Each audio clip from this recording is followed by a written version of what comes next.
Hey everybody, Jack Carr here. 4th of July weekend is right around the corner, which means that The Terminal List is coming to Amazon Prime Video. That's right, 4th of July weekend, July 1st, all 8 episodes drop at once.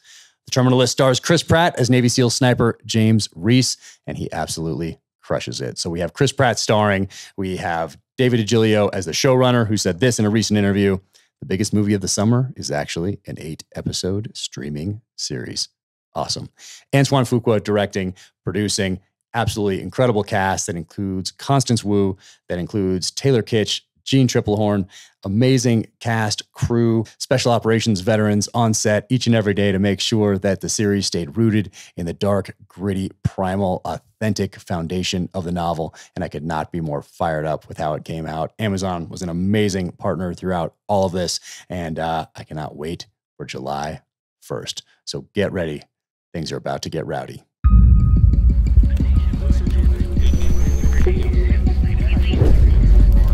This is the Danger Close podcast, Beyond the Books with me, Jack Carr.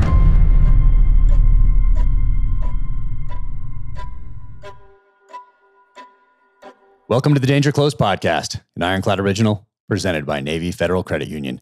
My guest today is Ollie Ollerton, former Royal Marine Commando in the UK, went through SAS selection and became part of the SBS, the Special Boat Service. Incredible guy. His autobiography is right here. It's called Breakpoint. And we talk about something that happens early on in this book here. And it is, he was attacked by a chimpanzee at age 10. Insane story. But incredible guy. And we talk about his time in Northern Ireland, the first Gulf War, going to the SDV school in Coronado, California, his time as a contractor in Iraq that overlaps with my time there, and his transition out of the military into the private sector to what he's doing today, which is writing these books and through his company, Breakpoint, and also starring in SAS Who Dares Win, which is a phenomenal success around the world. Incredible guy. So happy to get to talk to him for a little bit on the podcast. And now, without further ado, Ollie Ollerton. So I've started with this. With this. I mean, I knew who you were from mutual friends and from the show and social media and all that sort of a thing. And then I read this one. And Breakpoint. Oh, by the way, the picture, like this picture, and then the one that's on your website that has, I think it's this, but it's kind of like a little more artsy, in the background, like a painting. Yeah. That's legit. That's amazing. And that's ollieollerton.com. People should go check out that photo because you see that and that's powerful. That is really powerful. This is such an honest look at, your life, your time in the military, your childhood, your entire journey. And that, of course, today resonates so much more than it would have, let's say, 40 years ago. Because now you can check, now with social media, you can check up on people and all of that sort of thing. So, that honesty resonates, and it certainly did with me, especially accepting that short-term discomfort for long-term gain in here. That really resonated. But I do want to talk to you. I want to start off with something. It was like in chapter 2 or 3, and I'm reading it, and I went back, and I'm like, what on earth is going on here? And that's the chimpanzee attack at age Mate, age how did 10. I know that? How did I know that you're going to talk about that? That's everyone's question. I know, because you read it, and you're like, wait a sec, wait, what? Like that's just, huh? And for people that haven't read the book yet, can you talk about that and how it impacts you still today? Yeah, and it's funny because everyone that kind of reads the book, they think everything else is real, but they go, but the chimp bit is that real? And I'm like, yeah, man, that is real. And the reason that's so significant to me, Jack, is the fact I can't remember life before that occurrence. Life, and because it was so traumatic as a 10-year-old, I can't remember life pre-10 years old. Wow. And really for those listening, just to give you a snapshot, one day we were just going swimming one day, a local town. And we came across the circus on the way to the swimming baths. We went into this, we asked if we could have a look around. This was 1980. There was no health and safety. You could wander around a circus with wild animals. It was pretty cool. We said, can we have a look around? They said, yeah, help yourself. I, being an inquisitive little 10-year-old, separated from my brother and his best mate and went to the other side of the canvas in the big top, looked through the canvas and saw something in front of me, which was absolutely amazing. And that was the chimp, little baby chimp sat there. Now, for me, I'd been watching Tarzan every day of the summer holidays. I was addicted to Tarzan. That for me was like females seeing George Clooney naked in the middle of this open expanse. It was Cheetah. And I was like, whoa, I was brought up with cats and dogs, but this was like a real live chimp sat there. So I was compelled to go over to it. Before I knew it, this chimp is actually feeding me its own food. And I'm like thinking, I'm not going to have that. It's disgusting. But there's no way I was going to break the serenity of that moment. And I was just getting the food and sliding it down my sort of face, throwing it over my shoulder. And it was a beautiful moment. It was timeless. It was something I'll never forget, but I'll also never forget what happened afterwards. And that serenity was broken like a fighter jet cutting through the skies. I heard a roar that I'll never forget to this day. And I saw then in the shadows something moving. It was clearly mummy or daddy that was not happy that I was with its young, saw me as a threat and headed to me at Mach 10. And my feet were glued to the floor. I was like, Jesus Christ, what is happening? This thing is coming at me Mach 10 and I'm like, I can't move. And just at the point I thought I better move.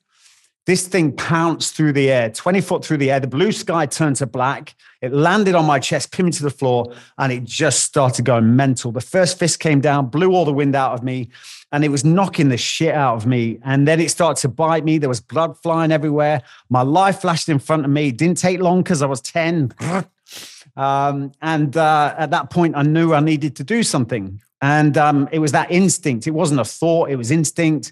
I managed to move my body enough to get my knee up to my chest. I smashed out as hard as possible, knocked the chimp to the floor.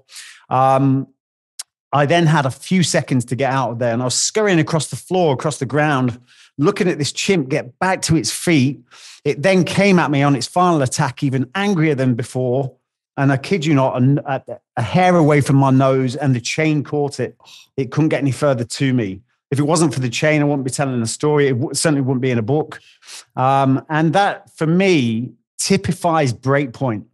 It's that that was my first breakpoint. It would not be my last, but it was that short-term discomfort for long-term gain. Short-term discomfort was taking the fight to a grown chimp at 10. And the long-term gain of that was the fact I lived to tell the tale. And really, that is the whole concept of breakpoint, is the fact that, it's not about going to a circus and getting attacked. I don't want anyone to do that. But it's the fact that the way we're wired to take short-term comfort, and that leads to long-term pain. To be quite honest, the majority of people on this planet would happily sit under the chimp and, probably not be here after something like that had happened. It's just an analogy, if you want to call it that. I mean, that is a crazy experience at age 10. And then to not have any memories before that because it's so traumatic. Gosh. Yeah. So between that, so what changed for you after that? I mean, your dad leaves when you're fairly young, but you're attracted to the military. I think you're reading a lot of the same things that I was reading. Yeah. And I grabbed a couple of them off my shelf. I'd be surprised if anybody remembers these guys. Combat and Survival. I can't believe it. No way. Yeah. That's how it started. I've got that to blame. Nice. Yeah. Combat and Survival, what it takes to fight and win. Like, I remember these books. There were a few of them out there at the time. Yeah. This one too. This was the Commandos right here. But there was a few of these books that came out in the 80s. And a few more trickled in, throughout that decade. Here's an SAS one right here. I like this one here, Ghost right here, Illustrated History of the SAS. Yeah. So I was reading, I think, some of those same ones and some of those same magazines, the Soldier of Fortune and Gung Ho and all these spinoffs that they had during the 80s. But what happened to you between that age 10, between that chimp attack and then when you joined the military personally? Yeah, well, what was that journey like? The interesting thing about that, Jack, is the fact that was 1980 when I got attacked by the chimp. Now, people ask me a question, and it's a rhetorical. And that is, do you think you'd have made it into the Special Forces past SAS selection if you'd not have been attacked by the chimp? And it's a really good question because that sent me on a bit of a crazy journey after that. Now, it's quite interesting to note that the same year that I got attacked by the chimp is the same year that the SAS stormed the Iranian embassy in London. Yeah. And I saw that on TV. Wow. And, you know, Margaret Thatcher, who was the prime minister at the time, actually said that, because usually they would cover that up so the public couldn't see it. But she wanted the world to see the capability of our soldiers, almost like a deterrent. And I saw that. And I think that sort of, there was a seed that was planted in that year. For me, after that time, I went on I was very different to my brother and sister. I was a crazy little teenager. I got into loads of trouble. I was like pushing the envelope big time, getting in trouble with the police. I just wanted to be in danger all the time. You know, it's a thing I've managed to cure that now, which is good. But for me, I wanted to be at the sharp end all the time, and I was pushing it and pushing it and pushing it. And I ended up getting in trouble with the police. And I went to remand home, actually, and I avoided a custodial sentence, which was a big wake-up call for me. And at that point, my mum, whose life was pretty much broken at that time, my dad had left. You know, although her life was falling apart, she realized I needed her at that moment. So she made sure that all my energy, and I had loads of it, as you do, was then focused into my sport and everything, athletics, you know. And then it was at that point when I was 13, 14 that I said, right, that's it. I'm joining the military. Start to do some research, read those books exactly like you. They've just shown me Combat and Survival I used to fantasize over being a soldier. And, you know, it was at that point, 14 years old. I can remember at school, I was good at school. And then all of a sudden, as soon as I got that interest in the military, I went, what is the point of all this? I couldn't understand it. I was like, I'm joining the military. I'm going to join the Royal Marine Commandos. That is me set for life. And which is a pretty bold statement to say at 14. Yeah. And that was it. You know, that was, my heart was set on that. My dream and everything was set on joining the Royal Marines.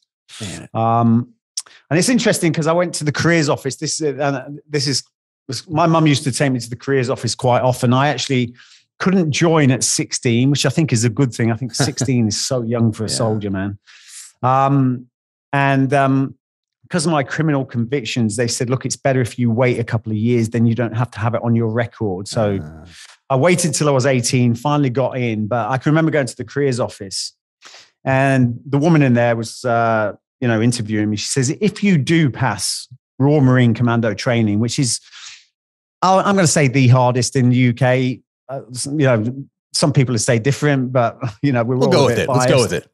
Yeah, the hardest in the UK, 32 weeks of absolute pain. She said, if you do pass that, what do you want to do? What skill do you want to, what specialization do you want to do? I opened the magazine and there it was. It was a swimmer delivery vehicle, mini sub, with a combat swimmer swimming from that delivery vehicle. And I said, I want to do that. And she looked at me, rolled her eyes and laughed. And it was like, everybody wants to do that. And it was like, that was almost like the seed. It was almost like that thing was running through me all the way through my life. It was like, as soon as someone told me it can't be done, it's like a red flag to a bull. So little did I know at that time, that was the seed that was sown then at the careers office about actually joining the special forces. And I'm sure we're going to go into that. But that thing I saw in the magazine was the last thing I actually did before I left the special forces. I did that. I was an SDV pilot. Yeah. And I did that actual picture that I saw in the magazine. So it's quite an interesting story. Yeah, it's amazing. I mean, it goes to show like the power of popular culture in movies and then in things like that, like the nonfiction side of the house and these types of books and magazines where you see that it gives you that spark and you're like, whatever that is, that resonates with me and I want to do that. I mean, it's so important. I mean, you're doing the same thing to a generation right now. And that's kind of strange to think about it. In this last book tour of mine, I had people coming up and said, I think that my first book came out yesterday, but it was really 2018. And so people that were 16 at the time, are now 20-ish. And people came up to me and said, I joined the military because I read your book and I followed you on social media. and all that. In the back of my head, I kind of, thought that people may at some point, but to have someone actually come up and tell you in your face that they did that because of you, they made this life choice. It's like, oh man, but you're doing that now. And those people who wrote these magazine articles and took those pictures and put them places and put those movies up there that we watch, like they did the same thing for us. And it's, it's so important because today kids, I think, especially today with all the distractions out there, so many more distractions, obviously, than when we were young. They need people to look up to, and you're one of those guys, 100%. And I'm glad that you're out there. You know what? I think really, when it comes to the sort of, obviously we've got some quite decent fame and notoriety from the TV show and everything else, and which has given us that platform. But I feel, me personally anyway, speaking for myself, that I've got a duty to use that voice in a positive way. This is not about me. It's not about stroking my ego. It's about, a lot of people say, there's a lot of people out there saying, oh, that should have been me. I've got more experience than you and all this, blah, blah, blah. And I always think, I don't ever get confronted like that, but I always think, what would you have done with that fame? Would you have used it for the positive good of humanity? And I feel that, when you've got that, you have got, I feel I've got a duty to spread the word and inspire as many people as possible. And that you've just said, Jack, about people coming up, people say, what inspires you? I'm inspired by people being inspired. Yeah. Do you know what I mean? When someone comes up and says, your book has changed my life, I was in a real bad place and now I'm not. And thank you so much. That is the inspiration. It's like, whoa, that is power. Yeah. People came up and said those exact things to me, I think at every stop. Yeah. And that part, I really, didn't expect that part for people to say, hey, I was in this dark place, especially I think, during COVID, being locked down, losing jobs, the uncertainty, all that stuff during this time period from 2020 to today. But that really resonated as well. People saying those things.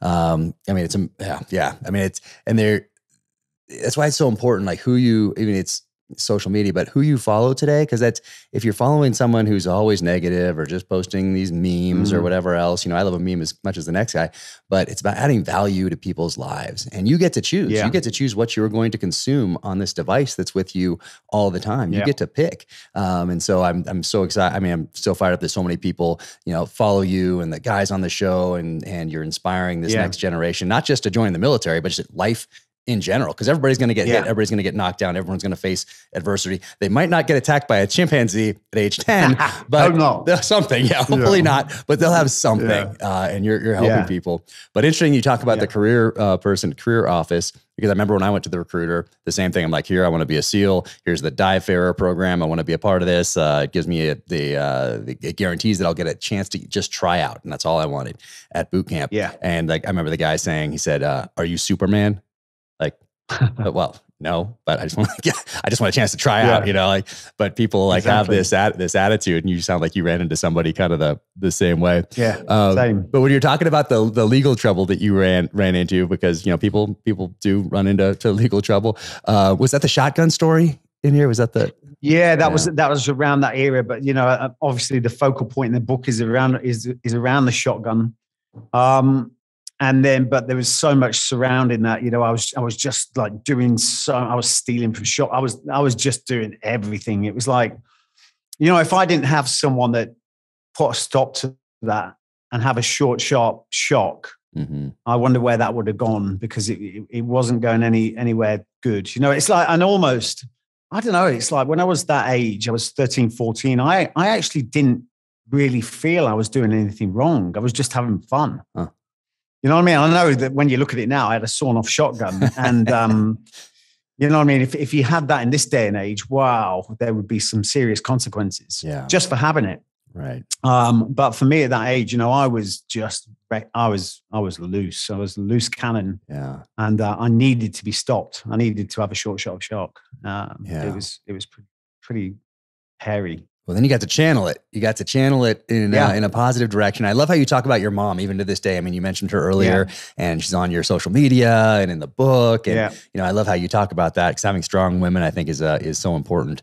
I put them in the book just naturally, and I think actually that actually helped when it got to Simon and Schuster, and they read it. Although that was just a natural thing; it wasn't something I planned out as to help. But I love how you talk about your mom's influence, and that's how it's been through your entire life. Yeah, no, absolutely. I mean, just that, just that in itself, when I knew that I needed, well, I didn't know I needed help at that time, but for knowing looking back now, hindsight's a wonderful thing, but it didn't win any wars. But it's great to reflect, isn't it? Yeah. And for me, looking back, I now realize, in the moment, I didn't really realize because, as children, you're very self-centered anyway. But to know that my mum was going through emotional, absolute trauma, financial trauma, and then for her to put all that to one side, to give her all my energy and love, which I needed at that time in my life, that for me was just unbelievable, something I'll never forget. Yeah. And also, as time went on, I've like bounced around all over the world doing this, that, and the other. My mum is the one person who has really believed in me. You know what I mean? When I came back from Iraq and bouncing all over the world and going to war zones as a contractor, et cetera, everyone around me was telling me, go back to Iraq. That's what you boys do. That's where you make all your money. And I had this dream about starting this company called Breakpoint. Breakpoint's mission is to create a globally identified brand recognized for the positive growth and development of others. And she's the one that believed in that, where everyone else was saying, they weren't trying to stop me in my tracks. It was just like, do what you guys do. You make loads of money. I knew how corrosive for me being in a war zone was, especially as a contractor. Mm-hmm. And she's always been the one that's given me that confidence and belief. And it's something that I'll never forget her for, and a lot of it coming back to the UK, I left at 18 and kind of bouncing everywhere. And I didn't get back till I was about 43 years old. And that was really because I wanted to spend more time being around the people I love, and especially my mum. Oh, amazing. Amazing. So you're 18 and it's, can you go right to Royal Marine Commando, or do you have to do something else first, or what's that? And then it's 45 you Commando, can go, and how does that work? That is your straight off the street. So you can join the Royal Marine Commandos, 32 weeks of training. And for me, 18 years old into that, it was amazing. It was what I've been, a lot of people, when I look back at it again, it's like, it was the brotherhood, the institution, the family that I needed. And for me, a lot of people, when it comes to the military, I don't know about you, say it's not the same for everyone, but there's a lot of people running from something. And for me, I was taking a lot of trauma into, from that 10-year-old boy, and a lot of trauma I was taking with me into that sort of institution. But it's exactly what I needed. Joined the Royal Marines, managed to get through 32 weeks of training, and then after training, got my first operational tour in Northern Ireland. Yeah. Which was a massive wake-up call for me. I was 19 years old, and when I look back, that you're such a boy. But yeah, I did a lot of growing up on that tour. 6 months over there in Ireland. It's pretty active, and they call it a conflict. When people are shooting at you, mate, I call it a war. Yeah. So yeah, and then came back from there, and then I ended up getting recalled to go to Operation Desert Storm. Came back from Operation Desert Storm, and I could not handle life as a peacetime soldier. I couldn't stand it. Yeah. You know what I mean? Being around camp, and you know what I mean? And I was just like, I need to be at the sharp end. I need to, and it was a choice for me at that point. Do I leave? Or do I give this special forces thing a go? That thing I'd looked at the careers office and gone, that's what I want to do. But then all that self-doubt, lack of confidence starts coming in. And the more you think about it, the more you turn yourself, the more you focus on anything, the bigger it gets. Yeah. So if you start focusing on self-doubt and lack of confidence, the bigger that will become. Wow. You need to take action. If it wasn't for my troop officer, when I told him, look, I'm actually going to leave, because I started to doubt that I'd ever pass this special forces selection, which not many people pass. And when I told him that, he was like in shock. He went, wow, I did think you were going to go for the special forces. And I do believe if you don't do that, you're going to regret that for the rest of your life. And those words, there was someone there that I thought I admired the guy. He was a mentor of mine. I respected him. And it was almost like I didn't have the confidence, but I borrowed confidence off him that day. I loaned some confidence off him, and I kind of felt it was my duty to honor that and actually put forward for Special Forces selection. Yeah. And that turned out to be a good thing, because if it wasn't for that man, having that word with me that day, my life would have been extremely different. I don't know where it would have gone, but I wouldn't be here talking about what I'm talking about. It would have been, I don't know. Yeah. But for me, it was amazing. And that's why you've got to look at the power of leadership. When you've got that influential voice, you really can inspire and change people's lives. And that was a powerful lesson for me. And then, I went off for selection, trained and everything, and I was confident. But as soon as I turned up on day one, I looked around me, 280 odd. I didn't count them, but there was loads of them. And I looked around me and I thought, wow. And then all of a sudden, when the pressure's on, the dream you have, the optimistic goal starts to dissolve because the pressure's on. And in that moment, the little voice, in that moment, I was honestly going to get back on the coach and think this was all a big mistake. But this little voice in my head just said, Ollie, just do today. Yeah. Just do today. That's all, And I just did today. That day ended well for me. And I did the Penny Fan, which was the first march on SAS selection. I ended up in the top 5 coming down from the hill. Loads of people went home that day. And to be honest, the whole 9 months of that course was just with that ethos, just do today. Wow. You know what I mean? Don't focus on the big, ambitious goal. That's at the back of your mind. But sometimes when the pressure's on, you've got to break it down to hours, minutes. And you'll know from this when you're on your selection process, especially when I was in interrogation, that just do today went just do the next second.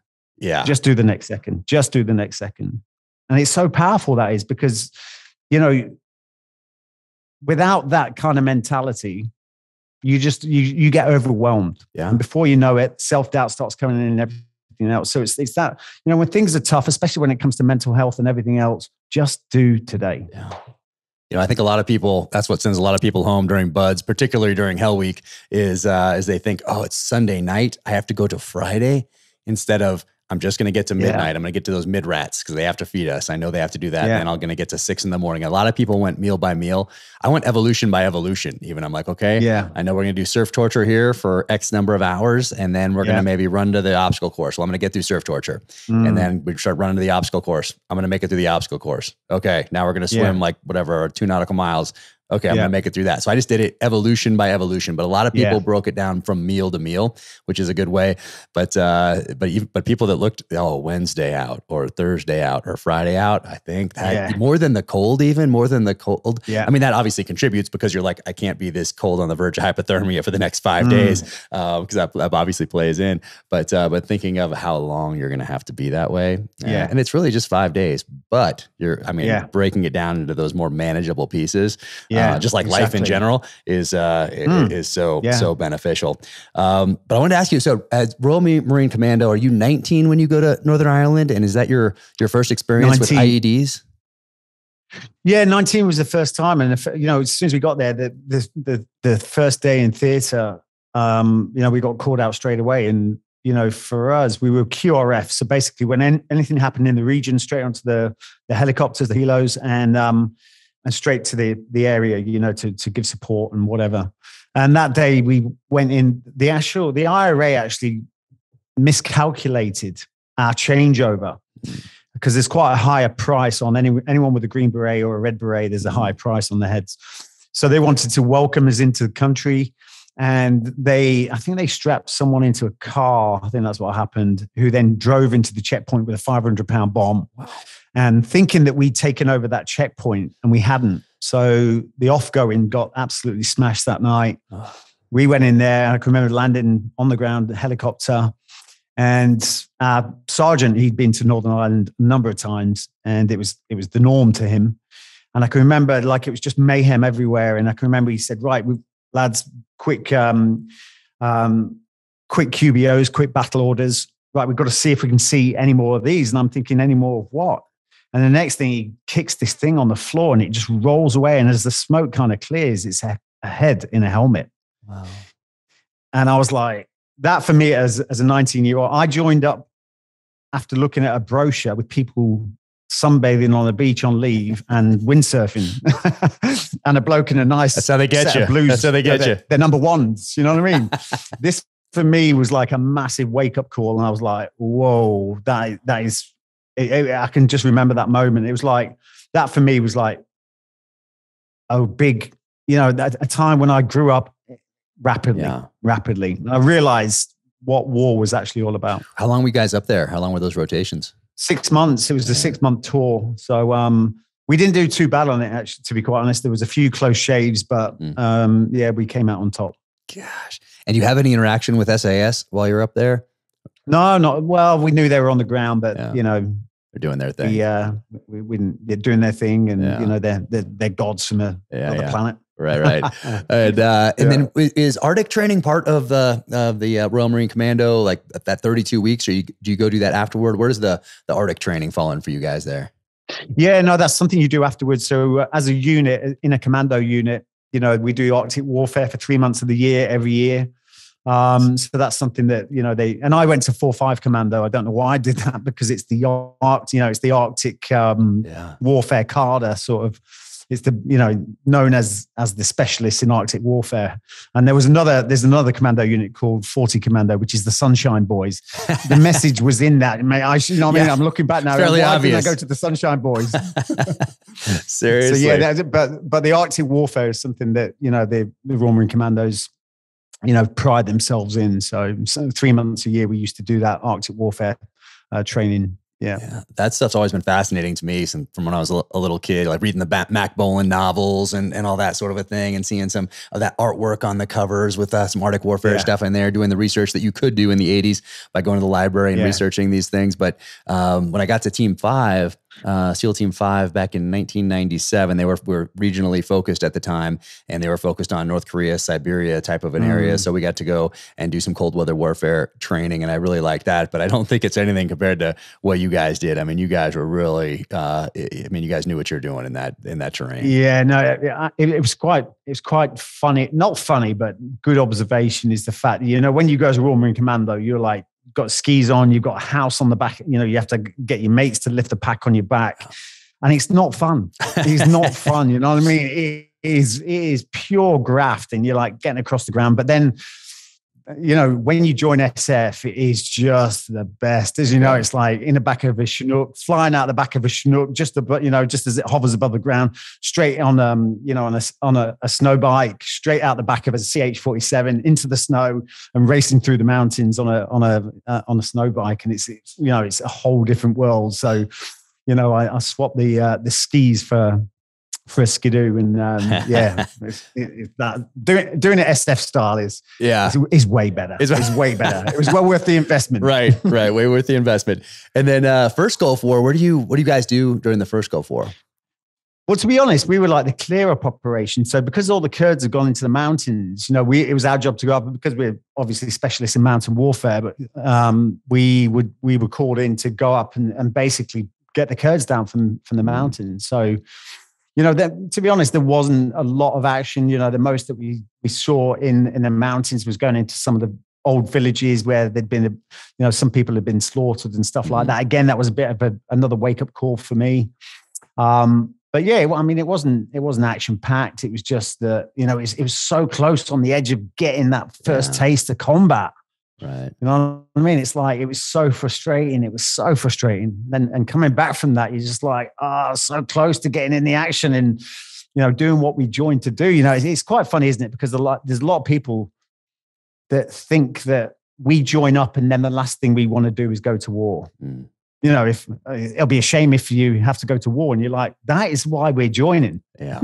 Exactly. Because you want to do that, right? And, that's changed for me now. And I respect the fact I've got my arms and legs where they're supposed to be. Exactly. But, and I'm here all together. But, for me, it was like, that's what we want to do. That's what you joined for. That's right. We thought that was going to happen when we came across the quarterdeck at our first SEAL teams back in 1997. We thought we were going to get issued the pager, and the golden Connex box would open with this amazing gear, and the beeper would go off and we'd go, save the world and then come back in time for beers. And that was not how it happened. Instead we were told as new guys, take out the garbage, paint that wall, that sort of a thing, do new guy stuff. But then after September 11th, obviously we got to do what we came in to do. But when you go to selection, then when you go to SAS selection, do you know ahead of time that you're going SBS, or is it during that time that you have to make your decision? How does that work? No, you can actually make the decision at the end. You know, it's like a lot of people go there. Look, I'm going to go SAS or SBS. For those that don't know, it's one selection now. I actually did the first. I'm probably one of the few people in the world to have done the old selection and the new selection. So I went, because I've done two selections. Those that read my book will understand there was a little hiccup, a little speed bump along the way. But yeah, I mean, I did the old selection, which was a lot more. If you're going for SBS, then that was done a lot more in-house. Then you used to join together, do the jungle phase, the escape and evasion phase, and interrogation phase with the SAS lads. Mm-hmm. But then obviously I had my little hiccup. And then the next time I went back, they'd actually joined selection so that everyone does SAS selection. Then you get your specialization at the end of that. But, you know, you usually decide at the start. You don't sort of make your mind up. But saying that, if you want, there's been people gone on that, you know, said they were going for SAS and then join the SBS and vice versa. Wow. So, you know, that can happen. But yeah, you pretty much sort of decided where you want to go. Yeah. Man, so, and then did you go, well, before we get to that, jungle phase and then that escape and evasion phase, like those, like for me, SERE school, SERE school was almost worse than BUD/S in some cases, because we're done with BUD/S. Yeah. Then you're going to this thing and you're just like stuffed in this little cage and, you know, you're doing all this thing and you know it's fake, but the smells and the language and everything about that prison camp makes you feel like you're there. And then later I volunteered for a advanced SERE course that was kind of like, because our SERE is based off essentially, or it was when I went through in 97 or maybe 98, was based off really Vietnam. And that prison camp you were brought into, it was like Vietnam style. And it was based on the lessons of Vietnam with the TAP codes and everything else. But then I went to an advanced SERE course before September 11th. And it was kind of more focused on, hey, if you get grabbed off the street and you find yourself in Beirut or something, and CNN comes in and they throw you in front of the camera and, you know, all that sort of a thing. But it was still bags on your head, thrown in the van, driven around. You're in a place where they bring in a bunch of different food that smells like maybe you're in Beirut, that sort of thing, the language they're talking. I mean, so all that stuff they try to make sure, even your head, you know, it's not real. Everything else other than your head is telling you that it is real. Your senses are telling you that it's real. But how is that for you going through that? I mean, you know, a lot of people say that, well, it's not real, is it? But, you know, after you've been because before you actually go in the bag, you know, for us on Special Forces selection, especially here, I mean, the weather is grim. You know, especially in the Welsh Mountains, and you're on the run for 7 days before you get caught. You know, you move at night, sleep in the day. You never sleep in the day. That's, you know, you get next to no food. So regardless of whether you call it training or not, it creates an animal up here. And, you know, the fact of the matter is, once you go into interrogation, that's there for a reason. And that's to see if you can hold your own, if it happened for real, you know, if you get caught. But the bottom line is, you could have put all that training, you know, you've invested all that time in training. You've got through the hardest things that a lot of people haven't. And that is the one choke point where it could all end. Wow. So for saying it's not real, you know, at the end of the day, once you've had that, anyone that understands, and that's why the show is so powerful as well, because people sort of look at it, they sit there as red wine warriors on the sofa. They look at everyone and go, in a singular entity, they're like that. I could do that. I could do that. I could do that. But the thing is, as we both know, Jack, that sleep deprivation, that hunger, that losing control of the moment and having to surrender yourself to the moment, that creates something very different, very different up there. And it's that you've got to battle with. And then going into the interrogation, you can say one wrong thing and take one wrong action, and then that's all over. It's all finished for you. So it is a horrible experience. That for me was quite a horrible experience. And the fact that for me, it was the second time round and that was my last shot. Yeah. You know what I mean? So going in there saying one wrong thing, it could have all ended, and that would have been 2 years down the drain for me. And so it's like, you know, we're taking 36 hours of that constant, you know, stress positions, the white noise. You just want the white noise and the stress positions to be over so you can go and be interrogated. You go in interrogation, you can't wait for that to finish to get back into, you know what I mean? It's miserable. And that whole ethos, you know, it was literally seconds, just do the next second for 36 hours. It was hideous. Oh, it is awful. And you're coming right out of the jungle to that, right? You've just done the jungle phase, which is no joke. I mean, that's, some of the pictures in these books that I mentioned right here, are of that jungle training that guys have been doing for, as long as the SAS has been in its modern incarnation. And it's, amazing that you guys go through that. What was that like for you? Yeah. Oh man, you know what? I've been to the jungle twice before. So I knew what to expect to some degree, but it's a whole different thing on selection. So, at the end of the day, you're in there for pretty much, 6 weeks totally, but 4 weeks when you're totally immersed in the middle of nowhere. And then, very quickly, your body just starts to rot. It's like your whole body, your feet and everything, you get trench foot you stink, you absolutely stink. But I tell you what, I absolutely love that phase. I loved it because that to me really typifies soldiering at its ultimate, it's the ultimate test for me because not only do you have to spend all of your time making sure something doesn't eat you or infect you, that is, and keeping your weapon clean and everything else like that, because, it's so, it's so humid, So anything will rust. And, so you've got to, all that attention, you've got to sort around your admin before you even think about soldiering. Yeah. You know what I mean? And then you've got to throw in the tactics and everything else. For me, that is the real test of soldiering. And it's just a brilliant environment to do that.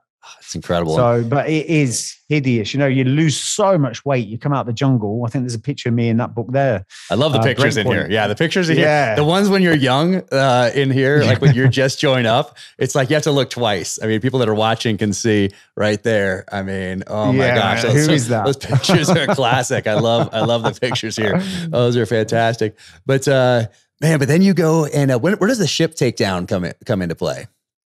That was pretty much my first operation when I joined the SBS. And that was like, for me, it was like I'd gone from the big green army. Yeah. It's not the army, but it's the Navy, the Royal Marines. But to give you the idea, the big green army sort of, doing things on a big scale and everything else, and for me, that was like, I joined the Special Forces with that whole image in my head of that 1980 attack on, the Iranian embassy.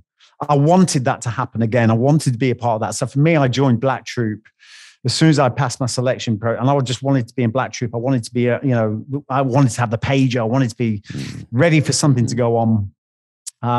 So for me, the first operation, it was like, I don't know why it happened at the weekend or whatever, but we were just leaving camp on a Friday and then just leaving camp. And it's like the pager, we had a pager and the pager went off.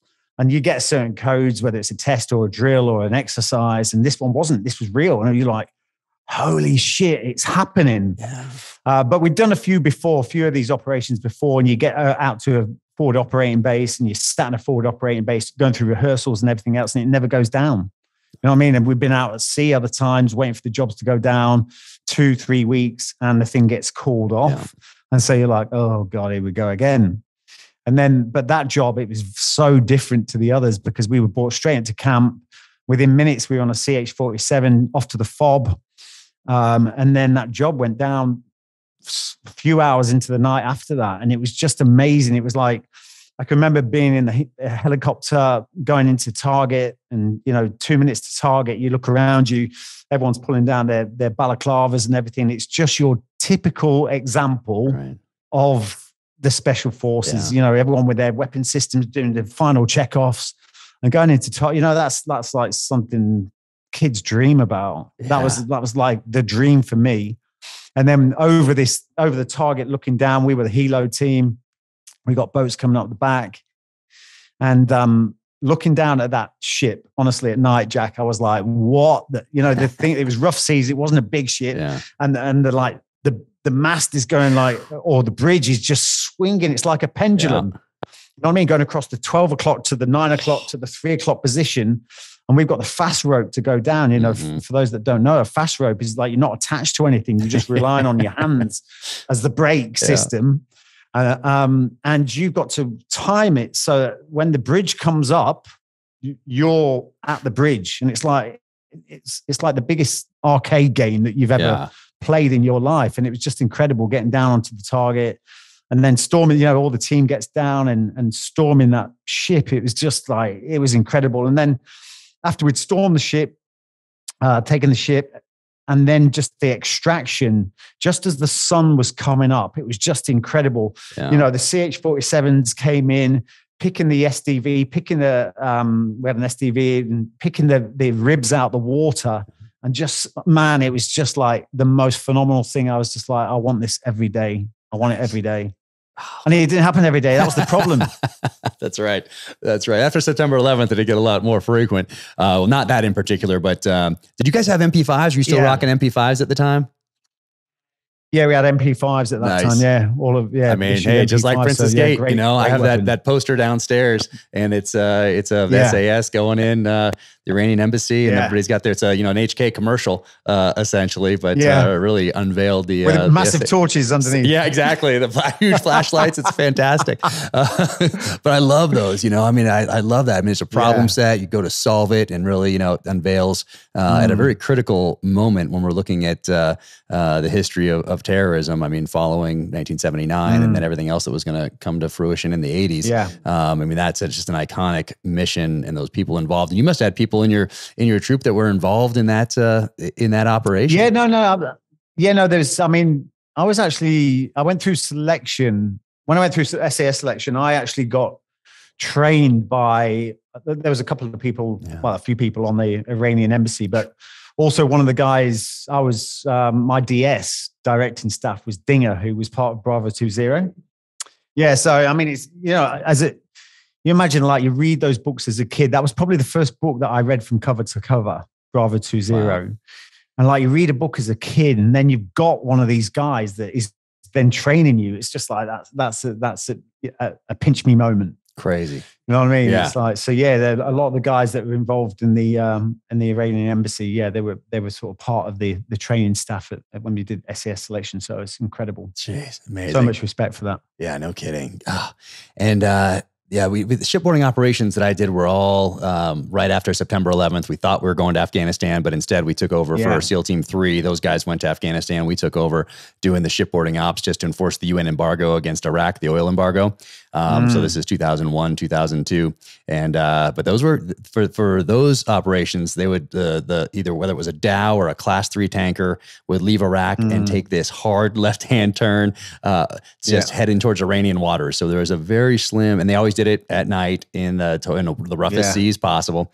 But there was a slim window where you could get on those things, take them over and turn them back into international waters for an actual prize crew that knew how to deal with these things and drive these things. But what they did for us to take the helos out of the equation is they put barbed wire. They strung it all over the deck up as high as they could to foul the fast rope. Which, looking back, I'm kind of like, well, that's probably pretty good, because the weather that they were making those runs in was not good and not conducive to helo ops. So we had to come in on the ribs and take them down and all that stuff. So that was interesting, because it was the only time in my time in the Navy that I was actually on a boat. But that was interesting. But when do you go to SDV school? You go to SDV school out in Coronado for a little bit. Yeah, I went out there in, when would that have been? 1998. So that was I loved that. I actually wanted to, you know, I wanted to be a Navy. I wanted to stay there. Yeah, not a bad spot. You know, what a great place. It was brilliant. It was so good. So really, I went out there. It was kind of, I'd been bouncing around doing the Black Troop thing, you know, on the counter-terrorist wing for as long as I can remember, you know, waiting for that thing to happen that never happened. We got some decent jobs, but the consistency wasn't there. You know what I mean? I was actually in the special forces throughout the quietest times. I think, you know, it's like, you know, before I left, well before, you know, I left in 2000, but for me, 1998, and I was like, right, I need to sort of start thinking about where I want to be. And that was sort of a last shot for me. I was like, I'll go to SDV, see how that pans out for me, and I'll make a decision after that. So went out there to Coronado, lived the life. It was brilliant. Loved it. And then came back from there. And I made that decision after that, shortly after, that I was going to leave. You know, for me, it was like, I joined to be at the pointy end, and there just wasn't enough of it. You know, there's the odd job here and there. And there was quite a few of the guys that left for the same reasons at that point. You know, it's like, I don't mind the hardship and the low pay as long as I'm at the front end and I'm doing stuff, you know, that. But when you're not getting that and you're spending a lot of time around camp, I just couldn't handle that round camp soldiering. It was just like boring. Right. I spent so long training, and not enough for the operational stuff. So for me, it was no brainer. SDV, I did great. But then I decided to put my notice in and left in 2000. Yeah. And in I think in Coronado, was it 3 months? Was that school 3 months? 3 months, yeah. 3 months. Yeah. And I think you were in school, because you were in school with SEALs, U.S. Navy SEALs. So you were in school with friends of mine, because we just done BUDS, we done SEAL qualification training, and then the guys going to SDV go to SDV school. But I've been searching everywhere, but we're in the middle of this move. So we have storage places all over the place. Yeah. But I got an SBS t-shirt from somebody in 1998.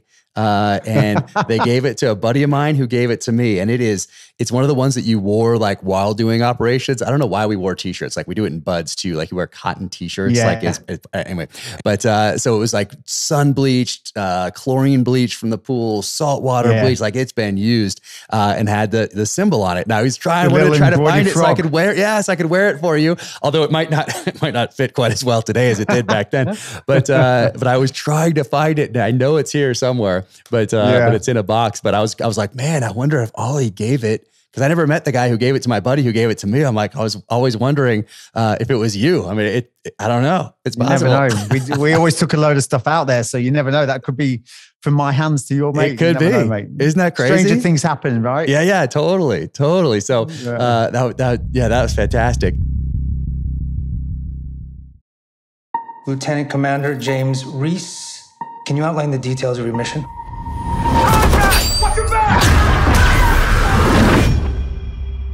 This was a targeted attack. My timeline is a little fuzzy, but they knew we were coming.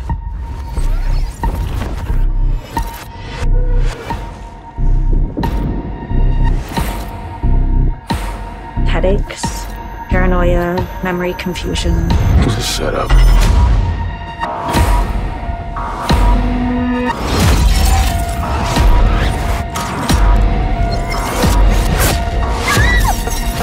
Still think I'm losing my mind?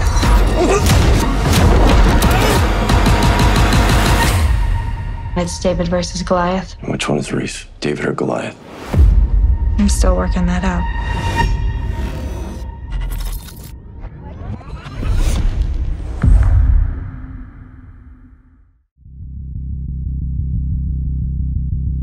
But you leave the military and you know that, hey, I'm going to go into security like right away. Do you have a plan? No. For me, it was like, I'm never going to a war zone. I'm going to start creating my own legacy. And really the thing for me, it was like, I'm quite honest. And I say this in my books that, you know, for me, the military for me, I never connected.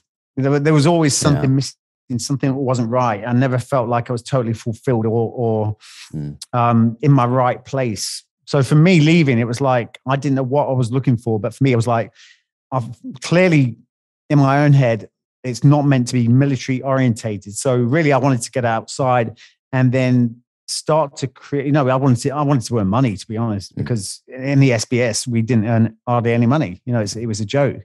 So for me, it was like, it wasn't really about looking for something that I was passionate about or trying to find a purpose in life. It was earning decent cash. And so I started off with these business adventures here, there, and everywhere. Spent 3 years doing the odd bit of security, looking after people, doing high-risk security for VIPs and the likes.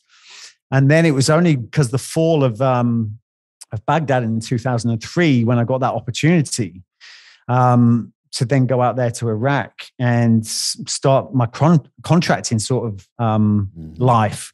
And I just, it was the money that drew me there. It was like, I could not turn down that amount of cash. I earned more there in 2 months than I earned in a whole year in the SBS, and it was tax free because it was a war zone. Right. So for me, it was like a no brainer. Got out there, and that was awesome. It was pretty awesome. But again, for me, I'll talk about it in my book. I actually call it fool's gold now, because I would not do that now for any amount of money. Yeah. For us, we were going out there. It was the Wild West. There was there wasn't the insurance kind of, if you then the lads getting injured and there wasn't the kind of insurance package to really cater for those people. So for me, I got out there and, we were getting attacked and it was not a great place to be. And I can remember the first time we were in a contact with a militia on the highway to back from Jordan to Baghdad. And that was the most scariest moment I've ever had. Is this the break point on the road to Baghdad?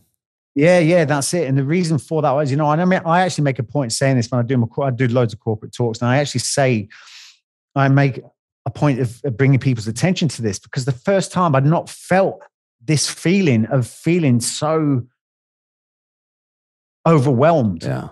You know what I mean? Because it's the first time in my life I didn't have the tight-fitting wetsuit of the SBS to keep me in check. I didn't have the team around me that made me feel absolutely invincible. I didn't have the air support that I could bring in. I didn't have, in the SBS, I could call in, gunfire from ships out at sea. And in that moment when I got attacked for the first time, heavily outgunned and outnumbered, I absolutely shit myself. And I've analyzed that time and time again. And the reason for it is because I'd not felt that alone before. Wow. And for me, I realized I actually felt like a boy in a man's world when that attack was going in. Jeez. And I was driving a car 120 Ks an hour while we were getting attacked. Gunshots are going down from the cars behind. And mate, I was like going into, this fight or freeze. I was driving the car and I'm freezing up. Wow. You know what I mean? And I'm starting to think of all the responsibility of the 12 people in front of me and the 13 people, including my number 2, relying on me to keep them safe that day. That is heavily weighing on my mind. Everything's happening quickly. I then started to engage in fear. Fear was starting to overwhelm me massively. And, you then start to think of all the things that could go wrong. I'd seen the intelligence reports about cars being pulled over the side of the road, beheadings and all sorts of stuff we don't need to go into. But that was weighing heavily on my mind. Right. And something happened in that moment while that was happening, when that was going down, something that could have sent me further down that path of despair, but it didn't send me the other way. And that was the sound of gunfire. Yeah. As soon as I hear that thump, thump, thump of the AK-47s behind me, especially when you're at the wrong end, that's intimidating. But for me, it snapped me out of where I was. It was almost like I took a breath for the first moment in the last minute or so, and that breathed clarity into here. I understood straight away what I had to do. I had to let go of the responsibility of the people in front. They didn't matter in that moment. No concern in that moment. I had to let go of all that fear, or at least control and harness that fear, because fear is a mental and emotional rehearsal for something you don't want to happen. You can't allow it to overwhelm you. There's only one thing in that moment I had to focus on, and that was triaging that situation. That was the people behind the car that were shooting at us. So that moment for me, I've analyzed, as you can probably tell, because I've rehearsed it, I've talked about it so much, and I've talked to other operators saying, how do we manage those moments when everything around us is falling apart, going into absolute mayhem? How do we control it? And that is, like I just said, I took a breath, like it was the first breath in the last minute. It's by being able to breathe in those moments, because otherwise what happens is you start to breathe erratically or almost stop breathing altogether. And that's when cortisol starts to increase. That makes us extremely confused. And the only way to lower that cortisol and get that mindset of clarity is through that breathing. And that was in that moment. As soon as I did that and managed to control the situation, you slow that down. You no longer allow the situation to grab you by the neck and drag you around. Yeah. You're at your speed. And it's only then you can control that and do things that really, you're in control. And obviously you know this language, but, I've analyzed that time and time again about what happened in that moment and how being relaxed in those moments and how important the breath is and everything else. Yeah. So really that was what happened. The point I'm getting to is that happened on the early days as soon as you got to Baghdad. For what was supposed to be peacetime, not peacetime, but the fact that the Americans had moved in. War's over. They liberated Iraq. Yeah, the war's over. That's what the media was saying, right? Mission accomplished. Yeah, mission accomplished. Everything's fine, and all the companies that we work for, They were wanting to downsize because as a security contractor, our value is only appreciated when we're tested. We don't make companies money. Yeah. We cost them money. We allow them to operate. So as soon as they can, they want to offload you. Yeah. So, the mainstream media and everything was saying, oh, war's over. I went on a task to fetch 12 people from Jordan with 2 people. Now, as you know, and I know, Jack, you don't need to be a military strategist to understand that it should be 12 looking after 2. Those amazing. Kind of numbers. Those were the And Wild you wouldn't West do that days. in the military. Yeah. You wouldn't do that. No, those are the You don't Wild wanna West days upset for that. sure. We're still, everybody's figuring it out. The battlefield's Yeah. changing. The enemy's adapting quicker than we Yeah. are because we have these huge bureaucracies to deal with when we're talking about change. But interesting how you go back to taking a breath, because that's something that Jocko Willink taught me is, hey, take a breath, look around, make a call. He talks about that, in his books and that as well. But I put that in my books. I put it in italics in my fiction, just to give a nod to Jocko and where it came from. But that's so helpful, not just in the battlefield, but in life in general. Oh, absolutely. And then I'm reminded of the Rudyard Kipling poem, If. To keep your head when all those about you are losing theirs and blaming it on you.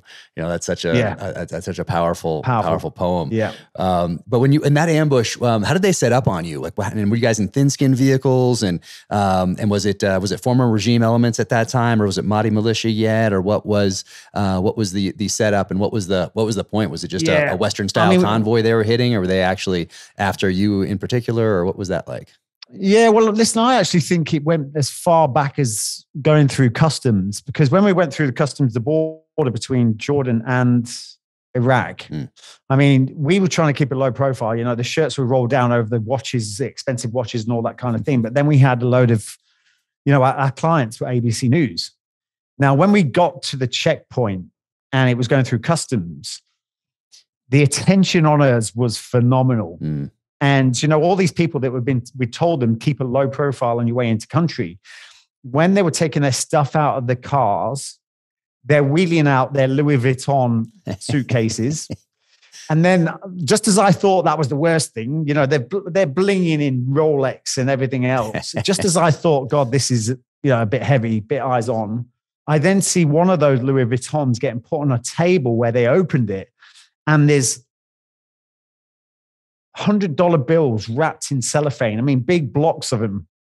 You know what I mean? And I just looked around and all eyes bang straight on. Yeah. So I think it went, as I expected, I think it went as far back as them giving the tip off to the people in Ramadi, between Ramadi and Fallujah. That's where we got attacked. We're in soft skin vehicles. We left the checkpoint at that point. And I think that's where it all started back then when I sort of analyzed it or did the debrief afterwards. But, we're driving along and as we get into Ramadi, Fallujah, that's when I can remember my head nearly hit the steering wheel because I was that tired. I was driving the car and I'm like, shit, I need to wake myself up. So I started having that conversation with my number 2 who sat behind me. I'm just trying to get a bit of energy flowing. And then as I turn, I sort of half turning, talking to him. As I turn to the front, you can see in the rear view mirror, the flashing of the headlights. Number 2, I told number 2 to get eyes on. At that point, I didn't actually think anything of it. I thought, look, it could be another SF team. It could be, we weren't an SF team. We were contractors. It could be more contractors. It could be SF. It could be the Americans, American military. I didn't know. But as it got closer and closer, it was clearly evident. It was these blacked out cars. And my number 2 confirmed that. And they were moving at such speed. We were going 120 Ks. They were going even faster. And then it became clearly evident when they got really close, all the windows came down. We could finally see into the vehicle and they all had the headdress on, just see the slits of the eyes. And that was shortly followed then by the AK-47s coming out from every window. And, were they opportunists? I don't know. It didn't really matter in that moment. All the fact is they were coming for us and then they started shooting at the vehicles. I mean, I really think they were just probably opportunists, quite prepared to rape and pillage or not even necessarily that, but, to take, they knew the value of that convoy. Right. But really, we couldn't allow them to have a choice on what they did with the convoy. So, I was in that moment and when that time when I actually breathed and didn't know what I was going to do, I'm freezing up and stopping. And it was when I then breathed. Yeah. And then my SF training just kicked back in. It was like, you don't think everything then became instinct. And it was like I aggressively took the vehicle over to the next lane over, because we've got the left-hand side is the central reservation. The lane that we're in is the fast lane. The steering wheel's on the opposite side to us. And in that moment, I've got 3 cars in front of me, soft skin vehicles. And at that moment, I sort of gave the order to my number 2, stand by. I didn't tell him what I was going to do. And I aggressively took the vehicle over to the next lane over. The militia, they fell for the trap. They went into the open space. So I can remember that moment as I'm doing that, my both hands on the steering wheel, my right hand comes down onto my MP5 Kurtz. Finger goes through the trigger guard, thumb takes off the safety. And in that moment, I can remember looking down, Jack, and I'm like, I've been in a couple of scrapes before, but never have I looked someone in the eye. That moment was like the longest moment of my life.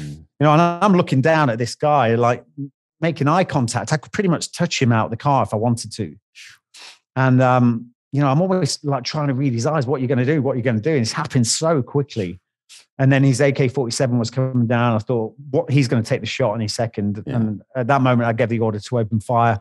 MP5 Kurtz came up onto my extended left arm on the steering wheel. And then I let off a burst into the vehicle through our closed windows into the Mercedes next to us. And that pretty much distinguished the threat at that point. Yeah. But that for me, that was a crazy moment, because we're driving away from that. Luckily, that car screamed into the central reservation, smoke coming out the bonnet. The number 2 car stopped with that car. And then as I'm driving away, you got that screaming in our ears because of the close confines and all the rounds going off. You've got the 130K winds coming through that window. But the craziest thing spinning me out was the fact I had actually described the exact attack the day before, of what we needed to do, what needed to happen that next day for us to secure that contract. Wow. And honestly, it was a carbon copy of everything I'd explained. And that was spinning me out, to be quite honest. It was quite a bizarre moment for me. I was thinking, this is mental, absolutely mental. But yeah, it was an epiphany for me, if you want to call it that. And I used that afterwards, really, when I looked at life, and I was like going, maybe there is. And some people can say, look, it was just a coincidence that you predicted. You visualized it the day before. And some people say that's a coincidence. For me, I'm like, maybe it was, but it started me on a path to start thinking that there may be something in this visualization, this positive thought. And that template has positively affected my life since then, massively. Incredible. What and that time? How many times you go back and forth through Iraq? And what when you talk about this insanity, this Baghdad insanity, and this portion of your life, like how do you look back and frame it? And what lessons did you take from that time? And what was going on there during that time on the ground? Yeah, I mean, listen, I had a lot of issues again going on. My personal life. I'd left my wife and my son. To go back to Iraq, and so I had all that stuff going on. That attack then. I had an issue with drink, mate, to be honest. I was every time we weren't working, I was drinking. Everyone was doing that. But the thing is, I felt that I was drinking more, after the doors in the villa shut, after we'd finished, I was the one still continuing drinking and everything else. And then I started taking Valium and to deal with the anxiety the next day. And that for sort of 4 or 5 years in a war zone, where you think every day is going to be your last, you're not going to be coming back from there. It creates something really nasty up here. And for me as a contractor, we were doing loads of stuff. I mean, we did loads of pro-Iraqi stuff. So we had a 2,000 strong army of Iraqis that we trained to basically we put the first mobile network into Baghdad, into Iraq, with a company called Irascom. And then we put the power grid back into Iraq as well. So everything we did was pro-Iraqi. We lived in the red zone, not the green zone. And basically everything was great. It was amazing the work we were doing, helping the community and everything else. But for me, it was just the fact that I don't look back at those times very favorably, because a lot of it was self-induced. Well, it was all self-induced because I was drinking heavily, and it was just, and again with the Valium and stuff like that.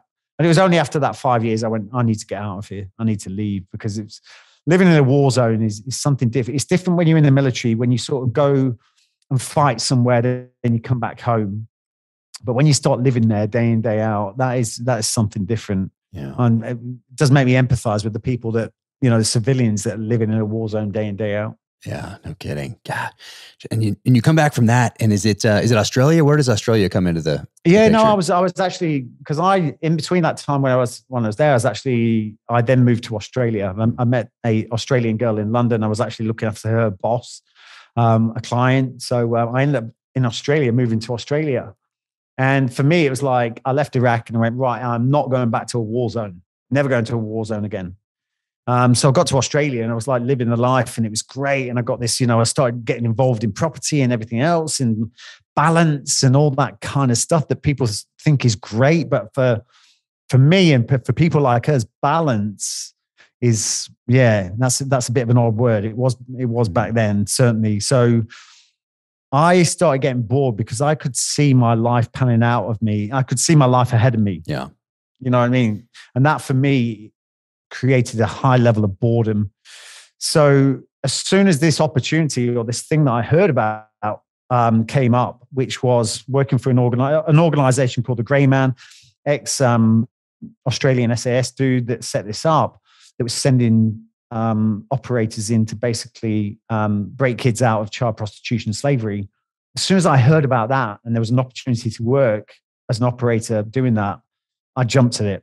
I absolutely jumped at it. And before I knew it, I was over in Thailand, working across the Thai border, rescuing these kids from child prostitution and slavery. And that, for me, that was a phenomenal moment in my life, Jack, because, everything that didn't fit in the military for me, all of a sudden, all the pieces came together and I felt so at home. It was so humbling. I wasn't getting paid for it. I was using my money from Iraq to actually pay for the whole operation. Although I wasn't getting paid, it's the best return on investment I've ever had. Wow. And And that is because the power of helping other people, especially when they're less fortunate, is something you can't put a price on. And to see those kids actually, after they were going to be sold into a life of debauchery, seeing those kids in their school uniform with the school satchel on going down the street is something I'll never forget. wow. That part is fascinating. In the book right here, where you talk about it, it's so fascinating in there. And did you ever go back to Iraq again, or did you just shift from Australia? Do you shift to Southeast Asia, child trafficking, and doing that job? Yeah, that was me. I never had any plans really to go back. Once I'd actually extracted, out of Iraq, I had no plans to go back there. I just knew how destructive it was for me. Yeah.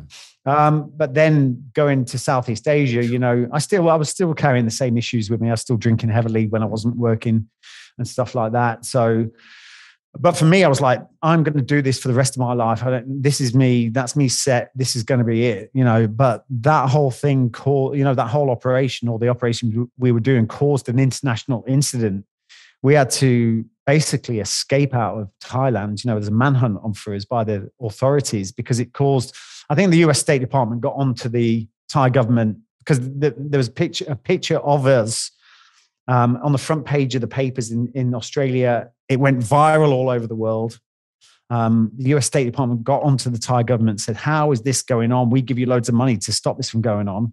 There's a 4-man team gone in, done more than you've ever done. Who are they? Mm-hmm. And the Thai government went on the backlash, said there's no such thing happening in our country. And these guys are just a bogus charity putting the money in their own pockets. Oh, geez. So what that meant for us on the ground is the fact that there was a manhunt for us. We had to escape across the border and we finally got back to Australia and got out of there. And, that's why I always say, I'd finally found something that was so unbelievable and I was so humbled to be a part of. And then it came crashing down. Yeah. And it was such a turning point for me. That power of helping other people, unknown to me at that point, would be or underpin and be the DNA for Breakpoint, which is a company I would start later on down the track. But going back to Australia, I was battered, bruised, and broken more mentally than physically. Yeah. And at that point, I pressed that self-destruct button again. And it was like drinking heavily, drugs, anything that I could get my hands on. I was in a bad, bad place. And it was at that point I started to think about suicide. And I say, look, I never tried to or attempted. And I don't know if I would have, but the fact I was there and thinking about it means I've already gone too far. I need to do something about it. And for me at that point, it was like that little voice I heard on Selection about just do today, I heard that voice again saying, Ollie, it doesn't end like this. And that voice was enough to turn me on that spot and say, right, I've got to do something about this. It was a turning point. And I then started to really identify with all the things that weren't positively affecting me and weren't positively adding to my growth in life. Obviously alcohol and any kind of substance was a big part of that. So that's something I had to address. And once I started to be aware of that, I always think that's the biggest step for a lot of people, is the fact you become aware of it. Once you become aware of your weaknesses and things that aren't positively affecting you, that really can start to be the first massive step in the right direction.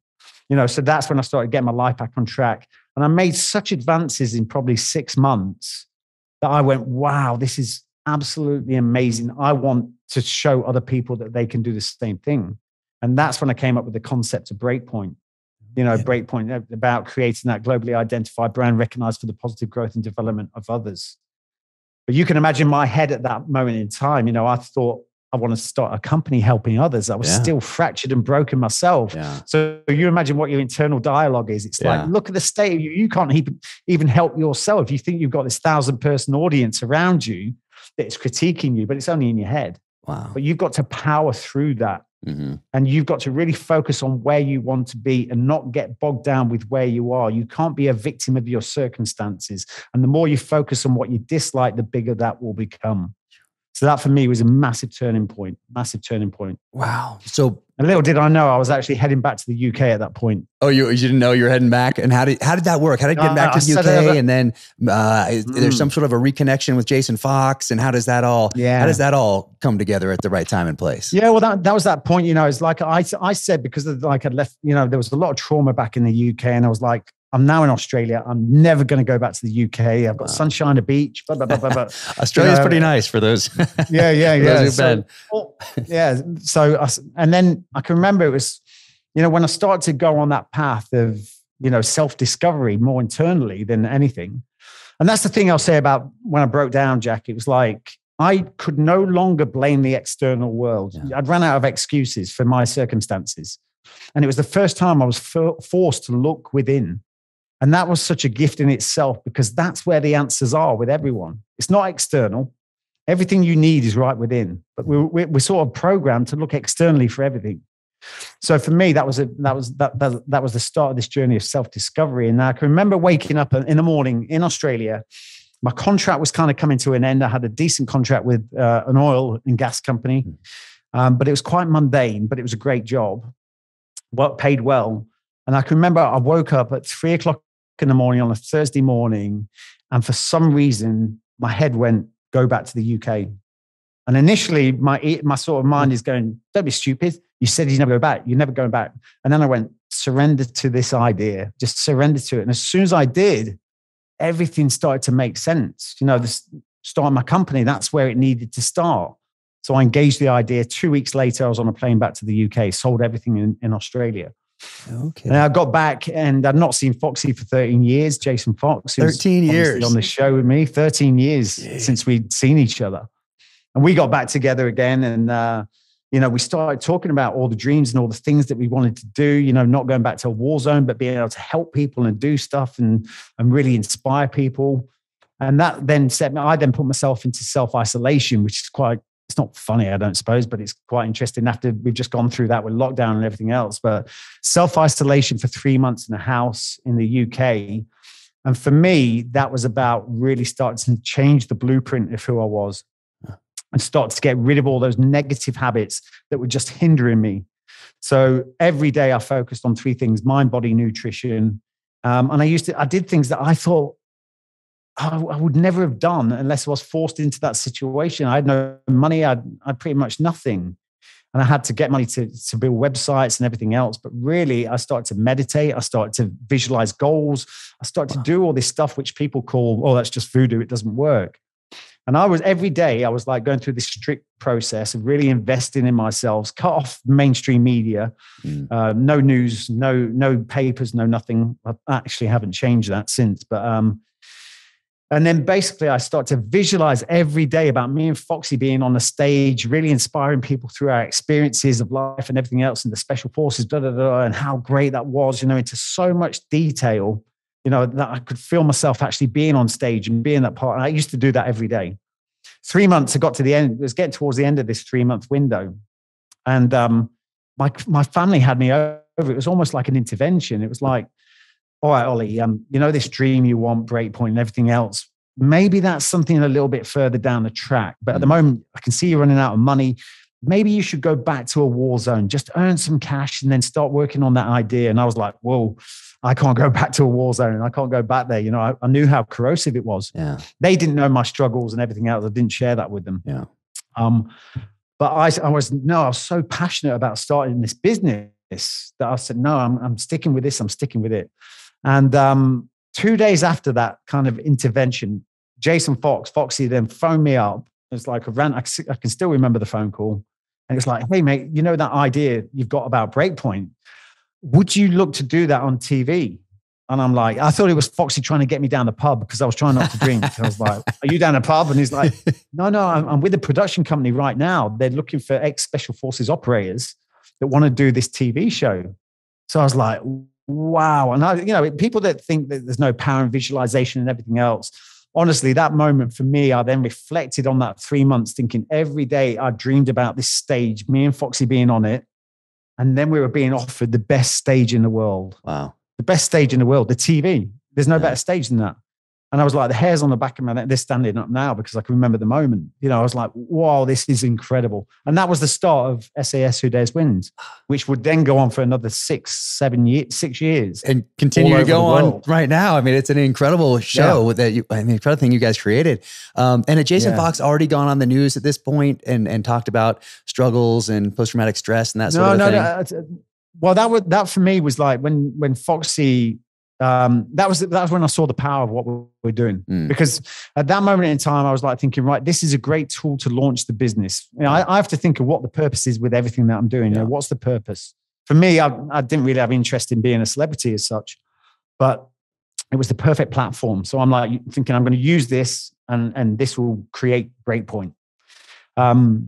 And it was that first series that we did the filming and everything else. But when Foxy went on that first series and started to talk about his mental health struggles and PTSD and everything else, honestly, Jack, the ripple across the UK was just incredible. The power of what that TV show delivered was incredible. I immediately understood or realized the purpose for being involved with it. And that's when Foxy sort of came to light with that and the amount of emails we were getting and people being inspired by that and it was incredible. I then saw the power of TV and how incredible it was. And that I thought, listen, it's going to be a one-off, and that'll be it. Yeah. And it just kept, I still treat every show like it's its last, like I'm not involved with the UK one now, but I'm out in Australia now with SAS Australia, which is fantastic. So great. And I just treat every show like it's the last because I never know when it's going to end. But, my primary focus is Breakpoint. And I'll always, that's always will be. TV stuff for me is a sideshow. But my focus, my passion, my dream is Breakpoint. So yeah, it's been an incredible journey. But I honestly, and everything we teach at Breakpoint is all about having that positive state of mind, really start to focus, set yourself goals and really start to invest in yourself. It's the best return on investment you'll ever get. Man, I mean, and that show took off. Like that is like around the world. Yeah. It's hard to get in the United States. You have to go to like Sky One, like right in like Sky One or something like that. It's like this, it's not on one of our regular channels yet. But which has always been surprising to me because you see this like blockbuster success around the world. And, I don't know why maybe television executives in the United States don't understand SAS. Maybe I'm not sure, but everybody else does. I mean, and you guys work with some of my SEAL buddies, I think, over there in Australia on that on the most recent iteration of the show. But were you surprised by how popular the show was, and continues to be? Because I was initially because when I saw the first one because I thought, listen, who's the audience here? And I thought, it's going to be these ex-military, the military wannabes, not so much the ex-military guys, but, I thought there was a limited niche audience. But then when you saw how the first one was cut, it's not about the military. Yeah. It's about psychology. It's about human psychology and how we're wired. And, we obviously they use the platform of the special forces to deliver the content, but really I don't think it's necessarily about the special forces. Right. It is about human psychology. And it's, I think the more people don't understand that they're drawn, whether they know it or not, it's a subconscious thing, but we are drawn or compelled to understand how this works. Mm-hmm.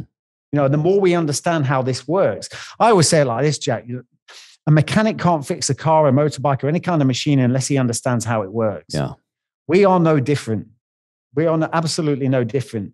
But the thing is, there's so many people out there running around with no idea of why and how we do the things that we do. Yeah. People spend more time investing their time in understanding pointless celebrities than they do themselves. You know what I mean? They can tell you everything about the Kardashians or whoever, but you ask them about themselves, right? They'll hit a brick wall. You tell me who you are. Mm-hmm. People can't even answer that question. So really, the more people start to understand that, we have to start to understand how we work, how we're wired, and then that helps us start to achieve in life. We're only here once, apparently. Yeah. We've got to make the most of that every moment. So that's right. You get one ride on this planet and you get to decide how you're going to spend that time. If you're going to influence people in a positive way, add value, those around you. I mean, you get to decide. Man, it's a choice. It certainly is. And what's also surprising me about the show, I don't know if it was surprising to you, is how emotional it is. I mean, did you think that going in, or did you think, hey, we're going to, yell at some people and put them through a little boot camp, put them through some tests, and it'll be visually appealing. And then, maybe there'll be another one, maybe not, but it's an emotional show for everybody. Yeah, no, absolutely. And I spend time analyzing a lot of stuff, but especially when it comes to human nature. But the thing is, for me, it's like what happens on that show. And it's very much what happens to you guys on Buds and Selection. It's very much what happens to us. But for the first time, you don't get to design the perfect outcome. Your ego has nowhere to hide, so it disappears. And when you're in that sort of state of vulnerability, your actions, reactions, and emotions become extremely raw and organic. And it's a real look at your true character. Yeah. And that's the first time that's really happened for a lot of people since they were kids, really young kids. You know what I mean? Because as life goes on, we build this persona of what we want people to, or who we want people to think we are. Yeah. And that's the first time all that's stripped away and you are exposed. And that's why it's so emotional. I mean, the thing is, as you know, by your training, Jack, and mine, totally different people by the time you finish that selection process. Life-changing, absolutely life-changing.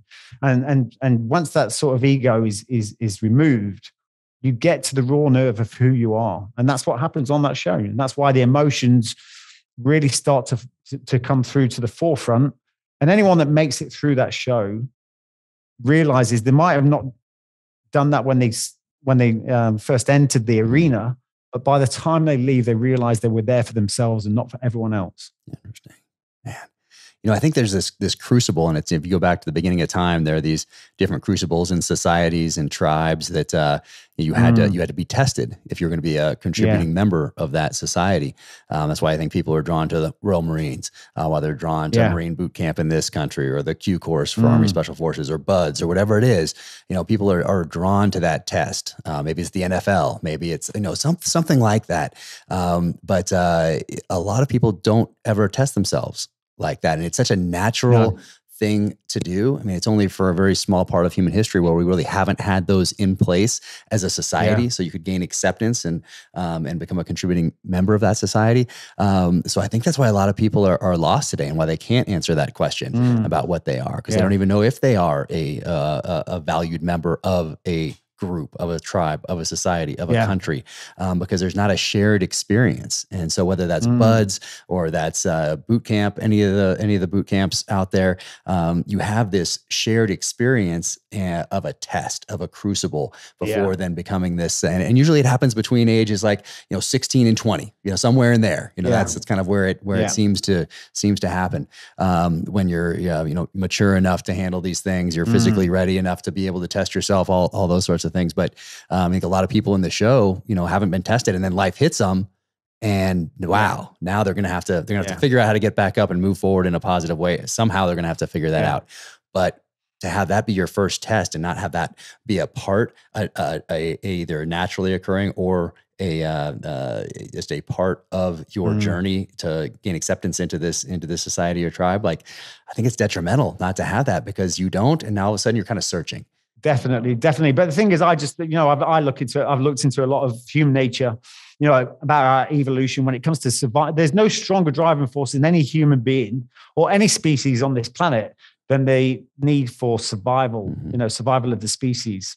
So that is the one driving force well sunk deep within our subconscious. Now, when it comes to our survival mindset, which is the one thing that's driving everyone on this planet, they want to take the path of least resistance. They want to conserve energy.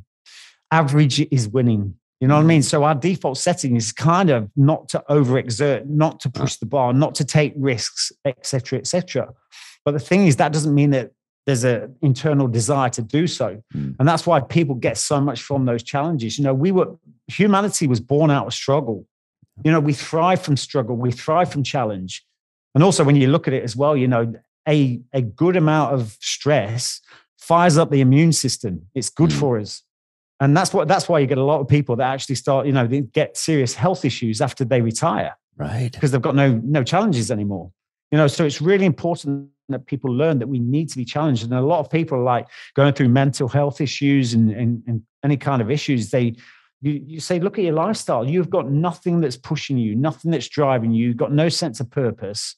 And it's quite obvious why you're doing that. At the end of the day, sometimes people with mental health issues or depression, whatever, that's just a signal from the brain just to change the monotony of your habits. Yeah. You know what I mean? Do something different, get out into the wild, do this, take a step into that short-term discomfort for long-term gain. Yeah. And that's everything that we preach here. Man, and people can find out all about this on your website, but then, so you have the show and then Breakpoint comes out and then you follow that up with Battle Ready right here. And I love the tat, by the way. I didn't really notice that before. Right? The bone frog. Yeah. Who dares swims? I love Who dares swims. That's fantastic. I love it. But this one right here, what inspired you to do the second one right here, the Battle Ready? You know what? The first one for me, Breakpoint, is all about an autobiography. So it's like, that sets the foundation of who I am. That gives me the credibility to go and write a book like Battle Ready. So basically, Battle Ready is really that chapter of my life where I put myself into that house for 3 months. And Battle Ready is really, it's not about being in a war zone. It's because whoever you are in life, we're all fighting a battle. And that really is to be the best version of ourselves each and every day is hard. It's a battle to do that. So really that book really sort of underpins or is the heartbeat of that journey when I put myself into that house for 3 months. And the stuff in there is really about finding yourself. At the end of each chapter, there's exercises to do where you can really start to question who you are and start to challenge yourself. So for me, that's a call to action, that book. Nice. It's not an easy sit down with a cup of tea and have a there's stuff to do. Yeah. You're gonna be pushed if you want to really immerse yourself in that book. Yeah. But that's been life changing for a lot of people. I've had so much feedback from that book that people like unbelievable. But the thing is, I always think also that until the student is ready, the teacher, or when the student is ready, the teacher will appear. So some people, it's not everyone's cup of tea. It's more like a shot of whiskey. That's awesome. I love that. That should be on here. And that should be right on the cover. I love it. It. And then we got Scar Tissue, and then you follow that up with All or Nothing that is out now. Then what inspired you to go down this path and write thrillers? Well, that's not something I would have naturally done because it's a fiction book. And for me, I was so, I want to share this message of, really help to empower people, inspire people. And I thought that was just done through self-development books. Mm-hmm. Now, there's a lot of people that won't read a self-development book, but they will definitely read a fiction book. That's right. And the power of storytelling as a platform to share that knowledge is absolutely incredible. So really, it was something that was pushed to me. How about this idea? And I was like, whoa, I'm not sure. But then, part of that book really, although it's fiction, it really is the framework of my life as a contractor when I left the Special Forces. So, the element of truth, there's obviously a lot of elaboration in there, but the element, the sort of being able to use my experience to create that fiction book was something that I was definitely had to be a prerequisite to do that, Scar Tissue. And really, for me, that is about Alex Abbott. It's about letting people understand that even people that people perceive as these gods from another planet, these perfect people, they're not. We have everyone. We have flaws. We absolutely have flaws. So Alex Abbott's not about painting a picture of perfection. Special forces operate doing this, that, and the other. He has these flaws. You know what I mean? It's really identifying or bringing focus to that. And the strength in the messages in scar tissue, you know, again, is helping people. Yeah. So yeah, it's something that's very close to my heart. Yeah, no, there's power in storytelling in fiction, and what I call it fiction with whispers of truth. Is exactly what I call mine. But that's the thing, and you can relate to that as well, Jack, with your books, is the fact that you can understand when someone has knowledge of the content. Well, you can definitely understand when someone has no knowledge of military life, has no knowledge of operational life. You can tell that it stands out like a sore thumb. I think the first film that actually really typified that was Heat. When you saw Heat, best film ever, you know, so great. It was the first time they had to change mags and I know. Wow, they're using their sights. It's in their shoulder. You know, I think Andy Mab was out there. I think doing some of that advising on that, and that's a turning point right there for sure. In Hollywood. And it's that detail that people love. You know, it's like the detail we can go into in those situations that, you know, is overlooked when someone hasn't got the knowledge. Is just incredible. So. Yeah, no, absolutely. And so we have Battle Ready 360, Battle Ready Fuel. You have so much going on. Yeah. I mean, how are you juggling it all? And what are those, what's all that about? Yeah, well, Battle Ready 360 and Battle, what we've done, I mean, we started this business, you know, Breakpoint, you know, which was me coming out of that house and the first show and everything else. And I have an issue with being over creative. I've done tests with neuroscience. We do that in our business. And my report comes out as highly creative. Now that for me has created a bit of a monster, because as soon as it gets down and dirty with all the stuff that a business requires, I think, let's develop a new idea. Right. You know, Can't rest. Creative. No rest. Yeah, no rest. You know, it's like, let's go on to the fun bit of the creation bit. So I start coming up with all these things like Battle Ready 360, Battle Ready Fuel, which have been concepts of mine as part of the business, but I have kind of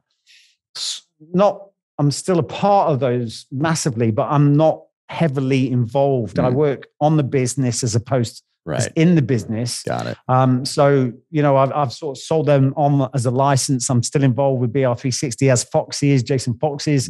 And we're with that, you know, we're still spearheading Battle Ready 360, although it's managed by another company. And that's same with Battle Ready Fuel as well. To do any of those businesses, fitness and supplements, you need to be 100% focused on that. You can't like be juggling a million things and do it as a sideline. You know, so there's all that going on. So that's really helped me by doing that and pulled me back into Breakpoint. I've come full circle, and now I'm constant. My main focus, my love, my passion, everything is just about Breakpoint. And you know, I'm so glad to be sort of back, passionately focused on that one thing. That's my primary. So got it. Yeah. And are you still riding motorcycles? What are you riding these days? Oh, I've only got 8 motorcycles now. So. I know they're multiplying in our garage as well. I think as we speak. What are you riding these days? Well, I mean, I've just got a BMW GSA 1250, which is incredible. But, nice. You know, my true the one bike I love more than anything is the 1971 CB 750, all customized. But I just love that lifestyle, and it's like. And vehicles itself and creating that. For me, I've got so many toys that regardless of the weather and where I am, I've got a toy for every occasion. You know what I mean? It's like, we're just having have you heard of a Pinzgauer? Oh, yeah. Remind me though. It's a 6. Well, the vehicles. Those are awesome. The big, you have one? I'm just having one. Yeah, I'm just having one done as an overland vehicle. Yeah. People should. I'm going to mess up how to spell it, but if they put something similar into a search bar, it'll pop up. But what a cool vehicle! I've always wanted to have one of those too. I hope my wife doesn't listen to this. Yeah. But yeah, I can't believe you have one. That's awesome. Yeah. No, that should be ready in a couple of weeks. That's been like a 9-10 month project. So. And then we've got all the motorbikes and we've got the cars and everything else, and we're planning a big. Expedition, probably North Africa next year. Nice. So where all the cars, everything, motorbikes, the whole lot. But really for me, it's getting people to understand, especially post sort of lockdown and stuff like that, you know, we don't have to get on a plane for an adventure. The adventures at our doorstep. There's so much we can do to sort of step out our comfort zones on a regular basis. There's one thing I'd love to share with the audience here, Jack, and that's the fact that if you're living and working within your comfort zone, you are today all you're ever going to be. Wow. You know what I mean? And that's why, if you just think about that, you know, that just really, I mean, that brings kind of images of shock and horror into my head. But, you know, it's really about stepping outside our comfort zone on a regular basis. And really for me, like going in the car, you know, like going on the motorbikes, this, that, and the other, doing stuff that really pushes myself and, you know, really creates those adventures, creating a story you'd love to be told. You know, again, we're only here for a short space of time in the realm of things. And it's really about getting the most out of every moment. So, you know, all these toys and everything else, we're building a YouTube channel.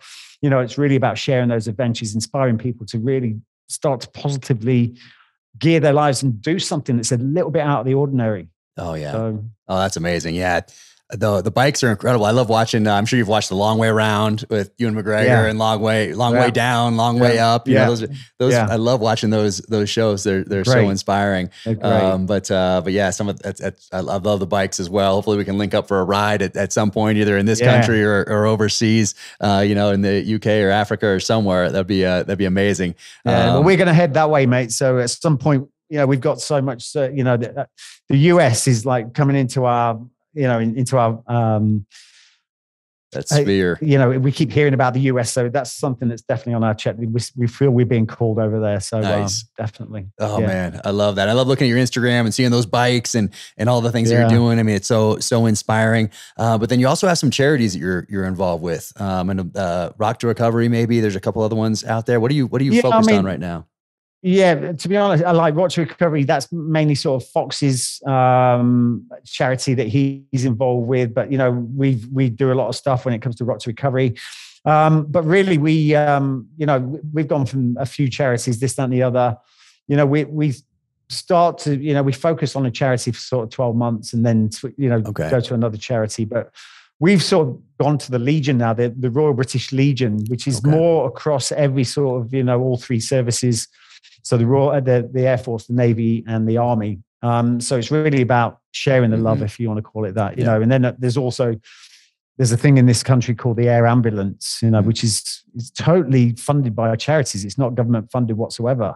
It costs a lot of money to keep a helicopter in the air, right? Yeah. So you know, we're focusing on them at the moment as well. But you know, we do a fair bit of charity stuff. But at the end of the day, we're business mates, so we have to focus on the business side of things. But whatever we can do, AFPST is something else I'm involved with, which is the Armed Forces snow sport team. Oh, cool. So that is really, you know, I do a fair bit of work with them, and the stuff they're doing is incredible, mate, because you've got people that have, you know, suffered some horrific injuries, not just in war zones, but outside of war zones back home. And the stuff they're doing, mate, you know, they inspire me, because you've got like, for instance, we went to a charity event the other week, and there was a guy there totally blind, and he's now, you know, like a downhill ski, you know, doing downhill ski sports. And you just think there's a lot of people in this world that will use any excuse, you know, I can't be motivated, I can't do this. And you see people like that absolutely smashing it. And you just think, what an inspiration. Oh, it's just incredible. It really is. I mean, you see these guys that, like Caleb Brewer, a friend of mine, started an archery shop down in Tucson.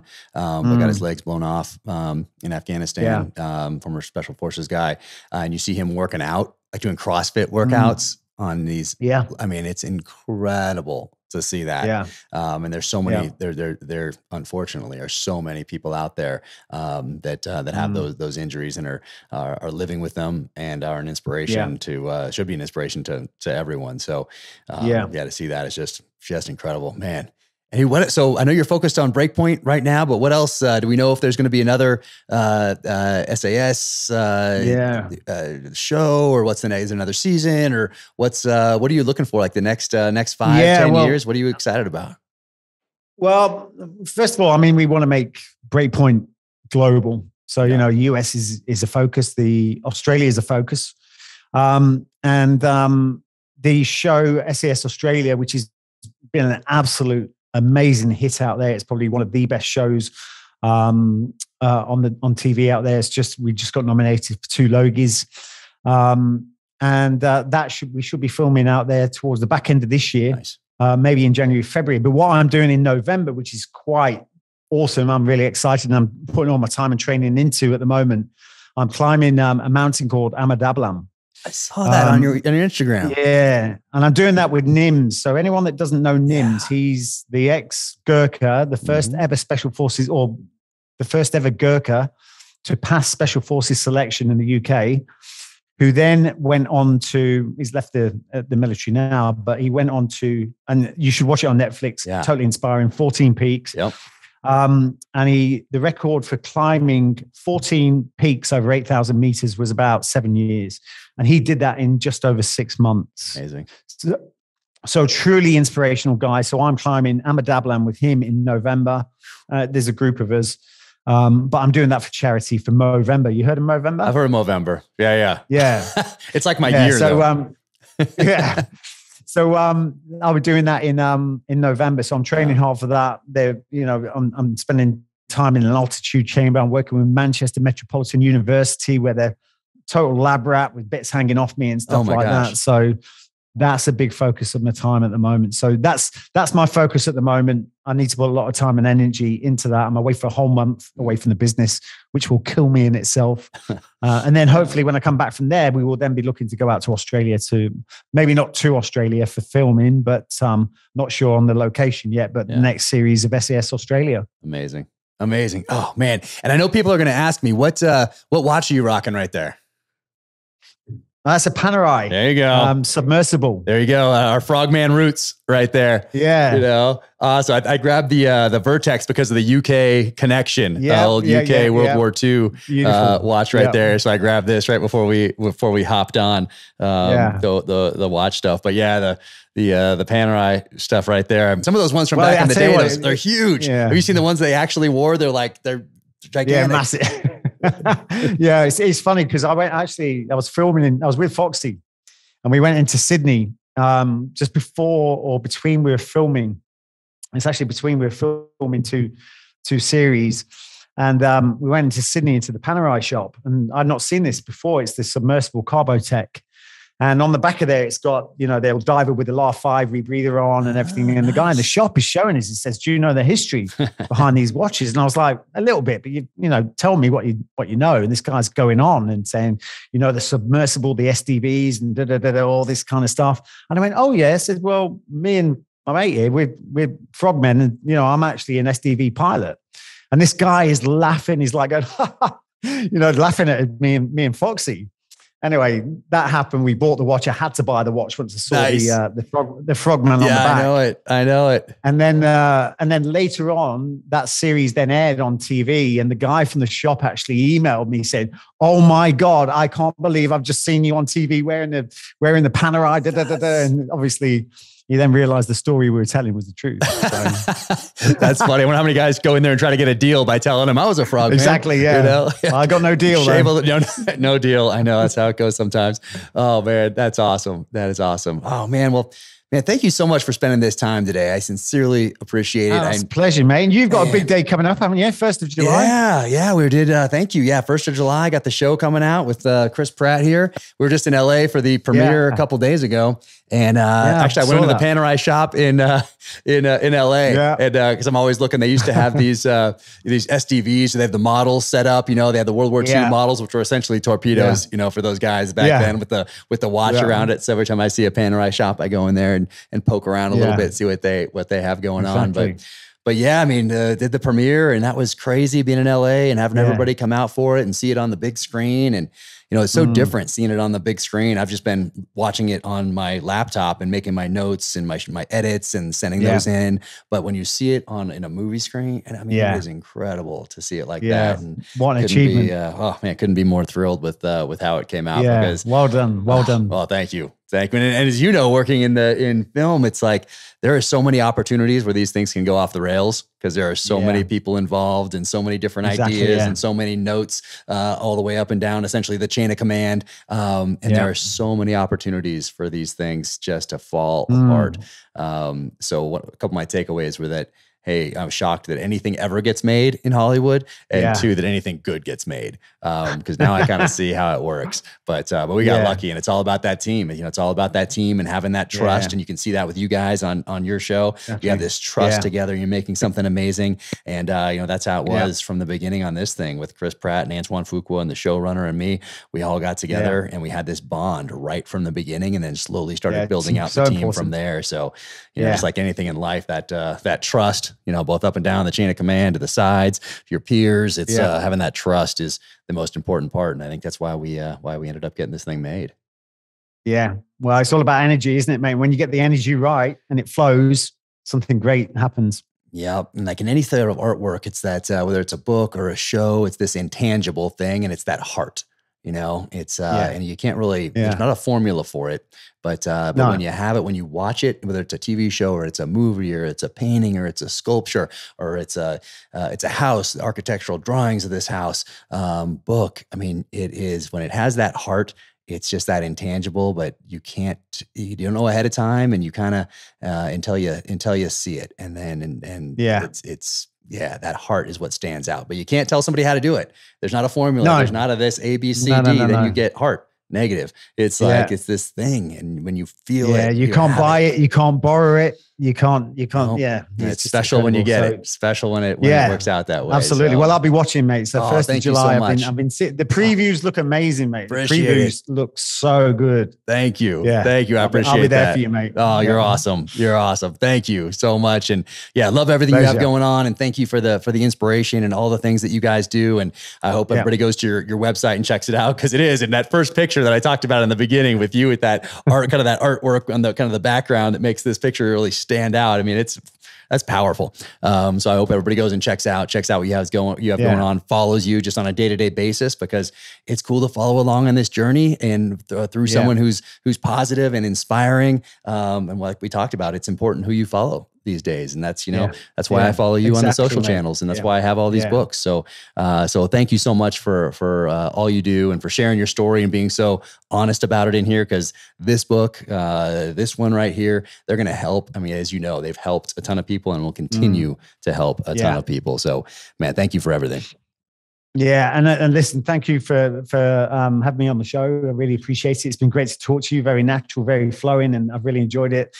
And, I hope that we'll see each other face to face at some point soon. I think so. That's I think that's inevitable. I mean, it's just going to happen. It's a given. That's right. That's right. Awesome, man. Well, hey, take care and reach out if you need anything. I'm always here. Yeah, will do, mate. All right. All the best. All right. Take care. Thanks for everything.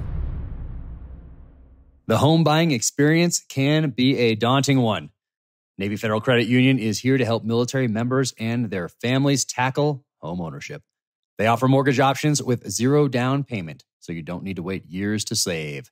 They offer mortgage options that don't require private mortgage insurance, so you'll save money each and every month. Members save $2,500 on average when they choose Navy Federal for their mortgage. With resources like Realty Plus, you can get an experienced real estate agent, and Navy Federal is a top VA home lender. Learn more at NavyFederal.org. Insured by NCUA, an equal housing lender. I want to thank my friends at Black Rifle Coffee for sponsoring the Danger Close podcast. I've been a huge fan for the longest time. Drink Black Rifle Coffee every day. And if you keep your eyes peeled, you will notice that perhaps Chris Pratt is wearing a Black Rifle Coffee t-shirt, not unsimilar to this one, in the Amazon series adaptation of The Terminal List. Now you can go to blackriflecoffee.com/dangerclose and use code DangerClose20 at checkout for 20% off your purchase and your first coffee club order. Black Rifle Coffee, America's coffee. Keep crushing. Thank you so much to Sig Sauer for jumping right on board out of the gate to make this podcast possible. Obviously, I am a huge SIG fan, having carried the P226 on every deployment downrange in the SEAL teams. But SIG was a supporter. They were friends well before I was a New York Times bestselling author, well before I even had an Instagram account or any social media presence whatsoever. So thank you guys all so much. Ron, Tom, Jason, everybody at SIG who gets up every day and continues to crush it and lead the way. SIG is always adapting. They're always at the forefront, whether it is firearms for citizens, whether it's firearms for our military, ammo, suppressors, optics, training, fire control units. They are doing it all, and they are always pushing that envelope and trying to do it better each and every day through innovation and adaptation. They crush. So thank you so much for that friendship and support. It will never be forgotten. Welcome to the gear highlight portion of the Danger Close podcast. All right, in the blood. Thank you to everyone who made this a #1 New York Times bestseller. I can't tell you how much I appreciate it. And right here, there were a few of these that I did special editions.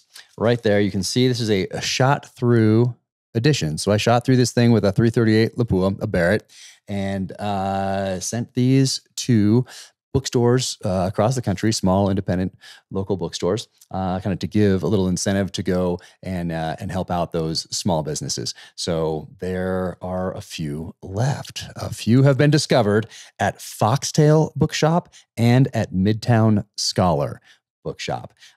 So what happened was I shot through these.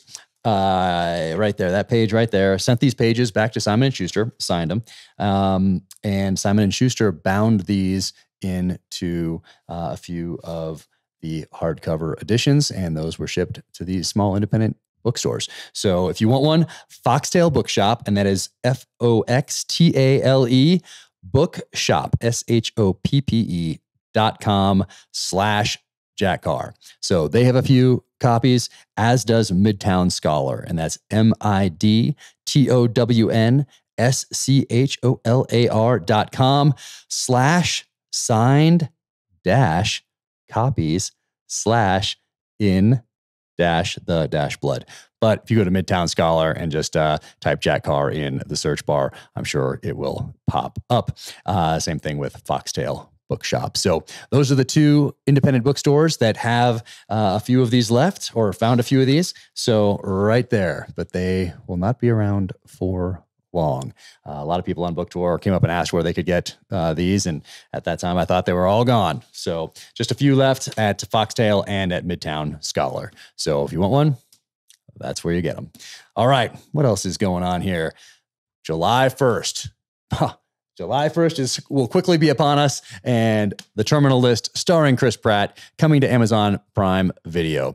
And there's this hardcover edition that is out now. There's a foreword in here that I wrote that talks about how the book came to be, how the series came to be, and then there are a series of exclusive photos from the set. There's one right there that are in just the hardcover edition. So this hardcover edition is a special collector's edition. And once these are gone, they are gone. You can go to officialjackcarr.com, go to the blog section if you're having trouble finding these, and there'll be links to where you can pick these up. There's also a paperback and a trade paperback, but those ones don't have the forward or the photos, but they do have this guy on the cover. So that's pretty cool. But July 1st, coming in hot. We'll be here just a few days. Amazing. Or just a couple days by the time this podcast goes up. And in conjunction with that, 511 Tactical has put together the sweatshirt, and 100% of the net proceeds go to the Navy SEAL Museum in Fort Pierce, Florida. And if you haven't been to Fort Pierce, Florida, if you're interested in special operations, obviously the SEAL teams make the trek down to Fort Pierce, Florida. They've done an amazing job with that museum. They have SDVs there. They have so much history at Fort Pierce there at the museum, and they did such a good job. So definitely check them out. Check them out on the website. It is NavySealMuseum.org, and you can see what they have going on down there. But once again, here's the Terminal List official sweatshirt right here, official hoodie, and you can go to 511tactical.com and just type into the search bar the Terminal List, and this will pop up. Or you can go to the 511 Tactical Instagram and just click on the post that has the sweatshirt in it. So and they're awesome, by the way. I wore it on Book Tour, and so many people asked about where they could pick one up. Well, now you can pick them up, and you can know that 100% of those net proceeds go to the Navy SEAL Museum, NavySealMuseum.org. knives.org. All right. What else is going on? Well, let's talk about some knives. So Arnaud Bernard knives. I got these through African Sporting Creations. I've had my eye on them for quite some time. This is a steak knife set. It comes in this really cool box right here, like a presentation case, actually. And look at that. So right here, AfricanSportingCreations.com. This is a steak knife set that I have wanted for quite some time. And they have all different kinds. Each one is unique. Each one is different. Yeah. And if Arnaud Bernard knives made in South Africa. And right here, this is Mammoth Molar is what that is right there. But that feels good.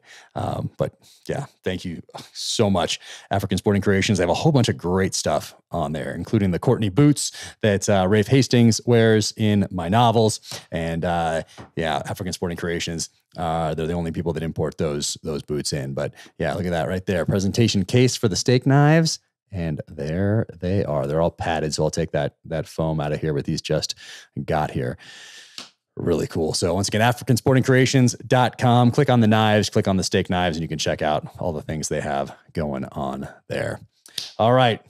Also, to commemorate the launch of the Terminal List series on Amazon Prime, starring Chris Pratt, coming July 1st, my friends at Ball and Buck have created a really cool shirt because that is 4th of July weekend. That July 1st is a Friday, but that's really 4th of July weekend. So they put together a 4th of July themed shirt to coincide with the release of the Terminal List. And there it is, Ball and Buck packaging. I'll use this other Arnaud Bernard knife right here. Look at that. Oh, that's, I like that. Very cool. Yeah, this talks about the blade right here. Oh, kudu bone right there. And this is a folder.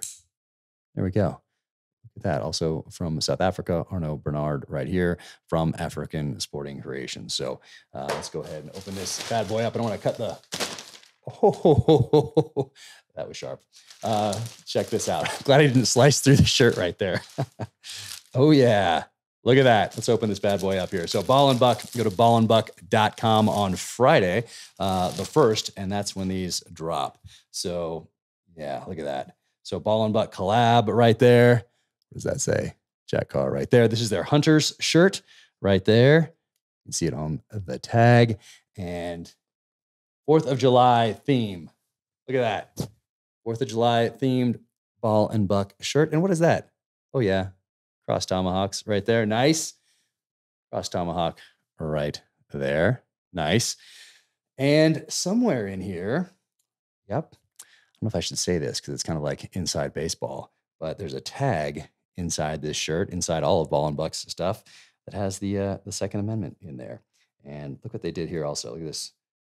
There's a little seal saying and something that we used in the show. Because of the trust that we had with everybody there, all the veterans that we had working on the Terminal List show. But long live the brotherhood right there is in that seam of this shirt. So very cool. This is limited edition. So once these are gone, they will be gone forever. And they also come with a signed edition of this hardcover Terminal List. I signed a bunch of these and sent them back to Ball and Buck. So with the shirt comes a signed copy of the book that has the new forward and has the exclusive photos from the set. So Ball and Buck, thank you guys so much for doing this. And once again, this is limited edition. When these are gone, they are gone. But I'm telling you, 4th of July weekend, I will be rocking this bad boy right here. So Ball and Buck, thank you so much for your support over the years. And man, Mark Bowman out there, founder, is a dear friend of mine and is doing some amazing things. So be sure and check out Ball and Buck. And on Friday the 1st, you'll be able to get this shirt with a signed edition of the book to commemorate the launch of the show. All right. I think that is everything right there. Thank you so much for tuning in today. And man, Friday, July 1st, Terminal List is coming. In the blood, shot through editions. Make sure you visit Foxtail Books in Midtown Scholar for one of those. And Ball and Buck, AfricanSportingCreations.com, Navy SEAL Museum, 511 Tactical. Man, thank you everybody for all the support. Friday, Terminal List coming in hot.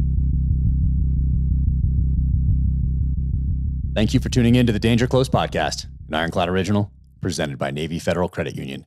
Find out more about Ollie Ollerton on his website. That is OLLIEOLLERTON.com. Follow him on the social channels. Get the books. Check out SAS Who Dares Wins. Awesome show. You can follow me at Jack Carr USA on the social channels. OfficialJackCarr.com is the website. You can sign up for the newsletter there. And JackCarrUSA.com is the merch.